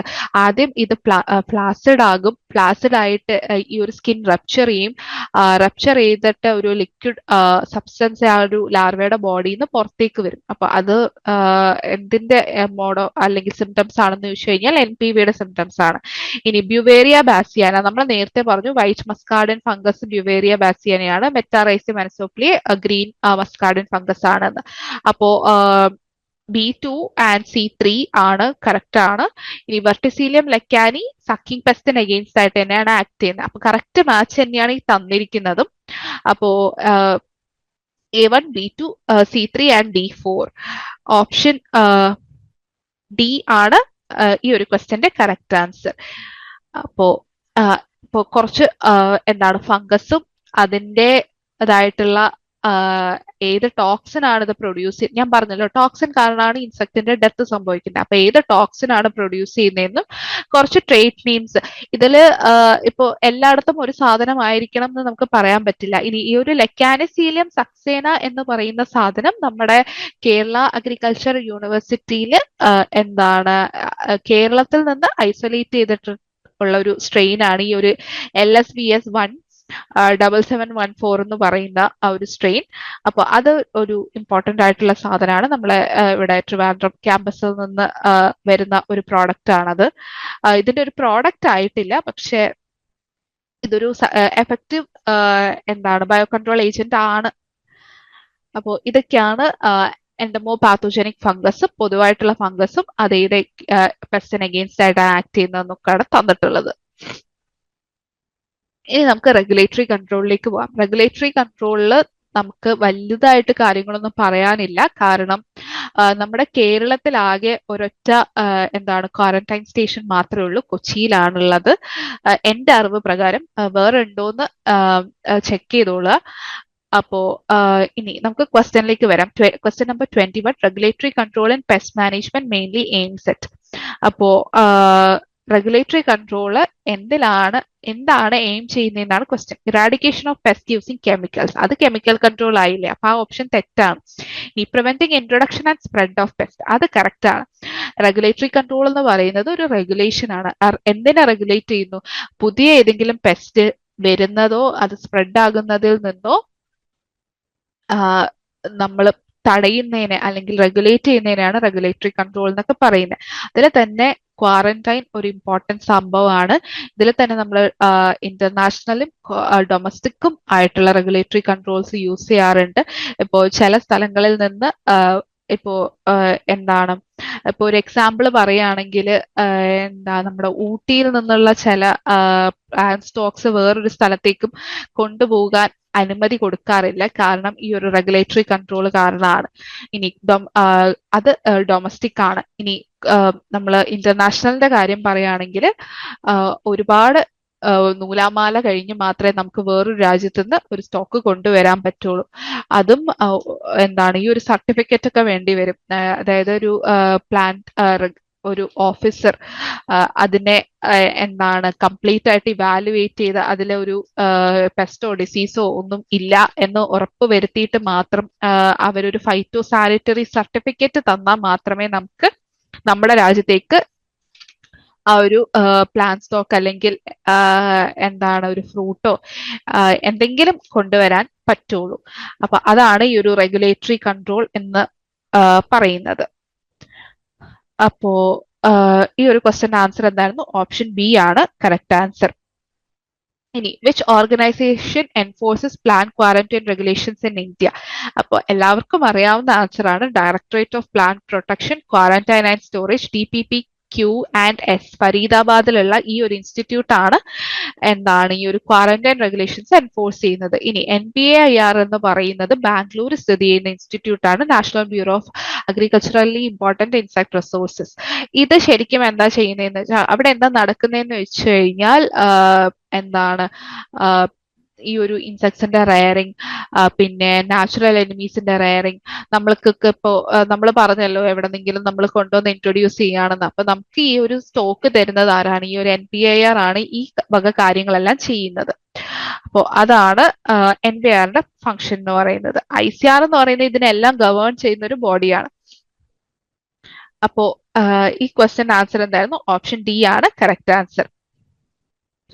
ഇനി നമുക്ക് കുറച്ച് പ്രീവിയസ് ഇയർ ക്വസ്റ്റ്യൻസിലേക്ക് പോവാം. അപ്പോ first question, the parasitoid that successfully suppress the papaya mealybug population in Kerala. നമ്മൾ തുടങ്ങിയപ്പോൾ പറഞ്ഞ സംഭവമാണ് പപ്പായ മീലിബഗിന്റെ പോപ്പുലേഷനെ കൺട്രോൾ ചെയ്യാൻ സഹായിച്ചത് അസെറോഫാഗസ് പപ്പായ എന്ന് പറയുന്ന ഒരു സ്പീഷീസ് ആണ്. അനാഗൈറസ് ലോക്കിയും ഇതിന് സഹായിക്കുന്നുണ്ട്. സ്യൂഡോലെപ്റ്റോമാട്രിക്സ് എന്ന് പറയുന്ന ഒരു സ്പീഷീസും എന്താണ് പപ്പായ മീലിബഗിന് എഗെയിൻസ്റ്റ് ആണ്. പക്ഷെ കേരളത്തിൽ ഏറ്റവും എന്താണ് സക്സസ്ഫുൾ ആയിട്ട് വന്നത് ഈ ഒരു അസെറോഫാഗസ് പപ്പായ എന്ന് പറയുന്ന സാധനമാണ്. ഇനി കസാവ മീലിബഗിനായിരുന്നെങ്കിൽ അനാഗൈറസ് ലോപ്പസി എന്ന് പറയുന്ന സ്പീഷീസ് ആണ് ഏറ്റവും സക്സസ്ഫുൾ ആയിട്ട് വന്നിട്ടുള്ളത്. അപ്പൊ ഈ ക്വസ്റ്റ്യൻ ആൻസർ ഓപ്ഷൻ എ ആണ്. Common predator of aphid colonies. Aphid കോളനീസിന് എഗെയിൻസ്റ്റ് ആയിട്ട് വരുന്ന ഏറ്റവും നല്ല പ്രെഡേറ്റർ ഏതെന്നാണ്. അപ്പൊ ഓപ്ഷൻ എ കോക്സിനെല്ലഡ് ബീറ്റൽസ് ആണ് കറക്റ്റ് ആൻസർ. ഒരെണ്ണം ഇനി തന്നിട്ടുള്ള ഓപ്ഷൻസ് നോക്കിക്കഴിഞ്ഞാൽ തന്നെ നമുക്ക് മനസ്സിലാവും അത് ബാക്കിയുള്ളതൊന്നും അത്രയും ഇമ്പോർട്ടന്റ് ആയിട്ടുള്ള എന്താ പ്രെഡേറ്റേഴ്സ് അല്ല എന്ന്. പാരറ്റ്സും സ്ക്വിറൽസും ഒന്നും ഇതിനെ ഒന്നും പ്രെഡേറ്റ് ചെയ്തിട്ടല്ല ജീവിക്കുന്നത്. അപ്പോ ഓപ്ഷൻ എ തന്നെയാണ് കറക്റ്റ് ആൻസർ. ഇനി മിരിഡ് ബഗ്സ് എന്ന് പറയുമ്പോൾ മിരിഡ് ബഗ്സ് ഏതിലാ വരുന്നത്? മിരിഡ് ബഗ്സ് ഹെമിപ്റ്ററിയിലാണ് ഈ ഒരു മിരിഡ് ബഗ്സ് എന്ന് പറയുന്ന സംഭവം വരുന്നത്. അതില് മൈക്രോവീലിയ അട്രോലീനിയേറ്റ എന്നൊക്കെ പറയുന്ന സ്പീഷീസ് ഒക്കെ ഉണ്ട്. അപ്പോ അതൊന്നും ശരിക്കും നമുക്ക് ഈ ഒരു അഫിഡ് കോളനീസിന് അഗെയിൻസ്റ്റ് ആയിട്ട് ആക്ട് ചെയ്യുന്നു എന്നൊന്നും നമുക്ക് പറയാൻ പറ്റില്ല. മിരിഡ് ബഗ്സ് എന്ന് പറയുന്ന സിർട്ടോറൈനസ് ലിബിഡിപെൻഡൻസ് ആണ് അതിൽ എന്താണ് ഒരു ക്ലാസിക്കൽ എക്സാമ്പിൾ എന്ന് പറയുന്നത്. നേരത്തെ പറഞ്ഞ മൈക്രോവീലിയ അട്രോലീനിറ്റ വെല്ലിഡേ എന്ന് പറയുന്ന ഒരു ഫാമിലിയിൽ വരുന്ന സംഭവമാണ്. അപ്പം ഈ ഒരു സിർട്ടോറൈനസ് ലെവിഡിപെൻഡസ് BPH അല്ലെങ്കിൽ ബ്രൗൺ പ്ലാൻ ഹോപ്പറിന് അഗെയിൻസ്റ്റ് ആയിട്ടാണ് ആക്ട് ചെയ്യുന്നത്. അപ്പോ അത് ശരിക്കും പ്ലാന്റ് ഹോപ്പേഴ്സിന് അഗെയിൻസ്റ്റ് ആയിട്ടാണ്. അപ്പൊ അഫിഡ് കോളനീസിന് അഗെയിൻസ്റ്റ് ആയിട്ടുള്ള ഈ തന്നിരിക്കുന്ന ഓപ്ഷൻസിൽ ഏറ്റവും എന്താണ് സ്യൂട്ടബിൾ ആയിട്ടുള്ള ഓപ്ഷൻ എ ആണ് കോക്സിനെല്ലഡ് ബീറ്റൽസ്. ഇനി scientific name of green lacewing. അപ്പൊ ഗ്രീൻ ലേസ് വിങ് എന്ന് പറയുന്നത് തന്നെ ഒരു ഇമ്പോർട്ടന്റ് ആയിട്ടുള്ള ഒരു പ്രെഡേറ്റർ ആണ്. അതിന്റെ പേര് എല്ലാവർക്കും അറിയാം, ക്രൈസോപെർല കാർണിയ അല്ലെങ്കിൽ ക്രൈസോപെർല സാസ്ട്രോവി എന്നൊക്കെ പറയുന്നത് ആണ് ഈ ഒരു ഗ്രീൻ ലേസിംഗ് എന്ന് പറയുന്നത്. അപ്പോ ഓപ്ഷൻ 3 മാത്രമാണ് ഇതിൽ വരുന്നത്. അപ്പൊ ഒൺലി 3 എന്ന് പറയുന്ന ഓപ്ഷൻ സി. അപ്പൊ ഗ്രീൻ ലേസ്വിംഗ്, ക്രൈസോപ്പല്ല കാർണിയ അല്ലെങ്കിൽ ക്രൈസോപ്പല്ല സാസ്ട്രോവി എന്നൊക്കെ പറയുന്നത് ഗ്രീൻ ലേസ്വിംഗ് ആണ്. ഇനി ടീലോനോമസ് റീമസ് എന്നൊക്കെ പറയുന്നത് എന്താണ്, വേറെ ഫാമിലി തന്നെയാണ്. ഈ ഒരു ഗ്രീൻ ലേസ്വിംഗ് അല്ലെങ്കിൽ ന്യൂറോപ്റ്ററയിൽ ഒന്നും പെടുത്താൻ പറ്റുന്ന സാധനമല്ല ഈ ഒരു ടെലിനോമസും. ഇപ്പൊ കോട്ടീഷ്യ ആയാൽ പോലും ഇതൊന്നും ഇതിൽ പെടുത്താൻ പറ്റുന്ന സംഭവങ്ങളല്ല. അപ്പോ ഈ ഒരു ക്വസ്റ്റ്യന്റെ കറക്റ്റ് ആൻസർ എന്തായിരുന്നു? ഓപ്ഷൻ സി ആണ് correct answer. Beauveria bassiana is considered as a systemic poison, a respiratory poison, contact poison, none of these. അപ്പോ Beauveria bassiana എന്ന് പറയുന്നത് ഫംഗസ് ആണ്. ഫംഗസ് ശരിക്കും എന്താണ്? കോണ്ടാക്ട് പോയിസൺ ആണ്. സിസ്റ്റമിക് പോയിസൺ ആയിട്ട് ആക്ട് ചെയ്യാൻ പറ്റുന്നത് ഏതിനാണ്? NPV അല്ലെങ്കിൽ വൈറസസിന് ഒരു സിസ്റ്റമിക് പോയിസൺ ആയിട്ട് ആക്ട് ചെയ്യാൻ പറ്റും. പക്ഷെ അത് ആസ് ലൈക്ക് പോരാത്തതിന് അതൊരു കോണ്ടാക്ട് പോയിസൺ കൂടിയാണ്. റെസ്പിറേറ്ററി പോയിസൺ ആയിട്ട് നമുക്കിപ്പം മൈക്രോബിയൽ കൺട്രോളിൽ ഒരു മൈക്രോബിനെയും പറയാൻ പറ്റില്ല. അപ്പൊ ഈ ഒരു ക്വസ്റ്റ്യൻ ആൻസർ ഓപ്ഷൻ സി അല്ല, ഓപ്ഷൻ ഡി, അതായത് കോണ്ടാക്ട് പോയിസൺ മാത്രം ആണ് ഈ ഒരു ബ്യൂവേറിയ ബാസിയാന എന്ന് പറയുന്നത്. Which of the following microbes have insecticidal activity? ഇതിൽ ഈ തന്നിരിക്കുന്നതിൽ ഏതൊക്കെ മൈക്രോബ്സിനാണ് ഇൻസെക്ടിസൈഡൽ ആക്ടിവിറ്റി ഉള്ളത് എന്നാണ്. പാസ്റ്റ്യൂരിയ പെനട്രൻസ്, ആർത്രോബോട്രൈസ്, ഡാക്ടൈലോയിഡ്സ്. അപ്പൊ ഈ രണ്ട് സാധനവും നെമറ്റോഡ്സിന് അഗെയിൻസ്റ്റ് ആയിട്ട് ആക്ട് ചെയ്യുന്ന എന്താണ് മൈക്രോബ്സ് ആണ്. അപ്പോൾ അതിന് ഇൻസെക്ടിസൈഡൽ ആക്ടിവിറ്റി ഉണ്ടെന്ന് പറയാൻ പറ്റില്ല. ഇനി പോയ്സിലോമൈസിസ് ലൈലാസിനസും ബാസിലസ് തുറിഞ്ചിയൻസിസും ഇൻസെക്ടിസൈഡൽ ആക്ടിവിറ്റി ഉണ്ട്. ഞാൻ തന്നിരിക്കുന്ന ടേബിൾ നോക്കിക്കഴിഞ്ഞാൽ മനസ്സിലാവും. അപ്പൊ 3 and 4 വരുന്നത് ഓപ്ഷൻ ബി ആണ് കറക്റ്റ് ആൻസർ. ഞാൻ തന്നിട്ടുള്ള ക്വസ്റ്റ്യൻസിന്റെ കീ ആണിത്. അപ്പോൾ നിങ്ങൾ ഈ തന്നിരിക്കുന്ന എന്താണ് ഈ ഒരു ടേബിൾസ് വായിച്ച് പഠിക്കാൻ അല്ലെങ്കിൽ എഴുതി പഠിക്കാനൊക്കെ ശ്രമിക്കുക. ടോക്സിൻസ് ഒന്ന് പഠിച്ചിരിക്കുന്നത് നന്നായിരിക്കും. കാരണം ഇതിന്റെ ഒരു അൾട്ടിമേറ്റ് ഡെത്ത് സംഭവിക്കുന്നത് ഈ ഒരു ടോക്സിൻ കാരണം ആയതുകൊണ്ട്. അപ്പോ ഇതിൽ ഒരുപാട് ടേബിൾസ് ഉണ്ട്. നമുക്ക് വേറെ ഒന്നും ചെയ്യാൻ പറ്റില്ല. കാരണം ഇത് കാണാതെ പഠിച്ചു തന്നെ ആവുള്ളൂ. ഇതിൽ ഏറ്റവും പഠിക്കാൻ എളുപ്പം വൈറസ് തന്നെയാണ്. കാരണം ഈ ഒരു വൈറസിന്റെ സ്ട്രെയിൻ കേൾക്കുമ്പോൾ തന്നെ നമുക്ക് മനസ്സിലാവും ഏത് ഇൻസെക്റ്റിന് അഗെയിൻസ്റ്റ് ആയിട്ടാണ് വർക്ക് ചെയ്യുന്നതെന്ന്. പിന്നെ ഏറ്റവും പഠിക്കാൻ പാട് എന്ന് പറയുന്നത് ഈ ഒരു പാരസിറ്റോയിഡ്സും പ്രെഡേറ്റേഴ്സും ആണ്. പിന്നെ വീറ്റ് കില്ലേഴ്സും അത്യാവശ്യം പാട് എന്നല്ല, അത്യാവശ്യം പഠിക്കാൻ കുറച്ച് ബുദ്ധിമുട്ടുള്ള സംഭവമാണ്. എന്നാലും ഇത് പഠിച്ചിരിക്കുക. കാരണം ഒരുപാട് ക്വസ്റ്റ്യൻസ് വരുന്ന ഒരു സ്ഥലമാണ് ഈ ഒരു ബയോളജിക്കൽ കൺട്രോൾ അല്ലെങ്കിൽ മൈക്രോബിയൽ കൺട്രോൾ എന്ന് പറയുന്നത്. അതിൽ തന്നെ മൈക്രോബിയൽ കൺട്രോൾ ഇമ്പോർട്ടന്റ് ആണ്. കാരണം ഒരുപാട് എന്താണ് GM ക്രോപ്സും അല്ലെങ്കിൽ അങ്ങനെയുള്ള പ്രൊഡക്ട്സും ഒക്കെ ഈ ഒരു മൈക്രോബിയൽ കൺട്രോളിൽ വരുന്നുണ്ട്. നമുക്ക് കേരളത്തിൽ തന്നെ ഒരു AICRP ഒക്കെ ഉണ്ട് ബയോളജിക്കൽ കൺട്രോളിന് വേണ്ടിയിട്ട്. അപ്പോ ഈ ഒരു സംഭവം ഇമ്പോർട്ടന്റ് ആണ്, പഠിച്ചിരിക്കുക. അപ്പൊ ഇത്രയുമാണ് ഇന്നത്തെ സെഷനിലുള്ളത്. അപ്പോൾ നമുക്ക് ഈ ഒരു സെഷൻ വൈൻഡ് അപ്പ് ചെയ്യാം.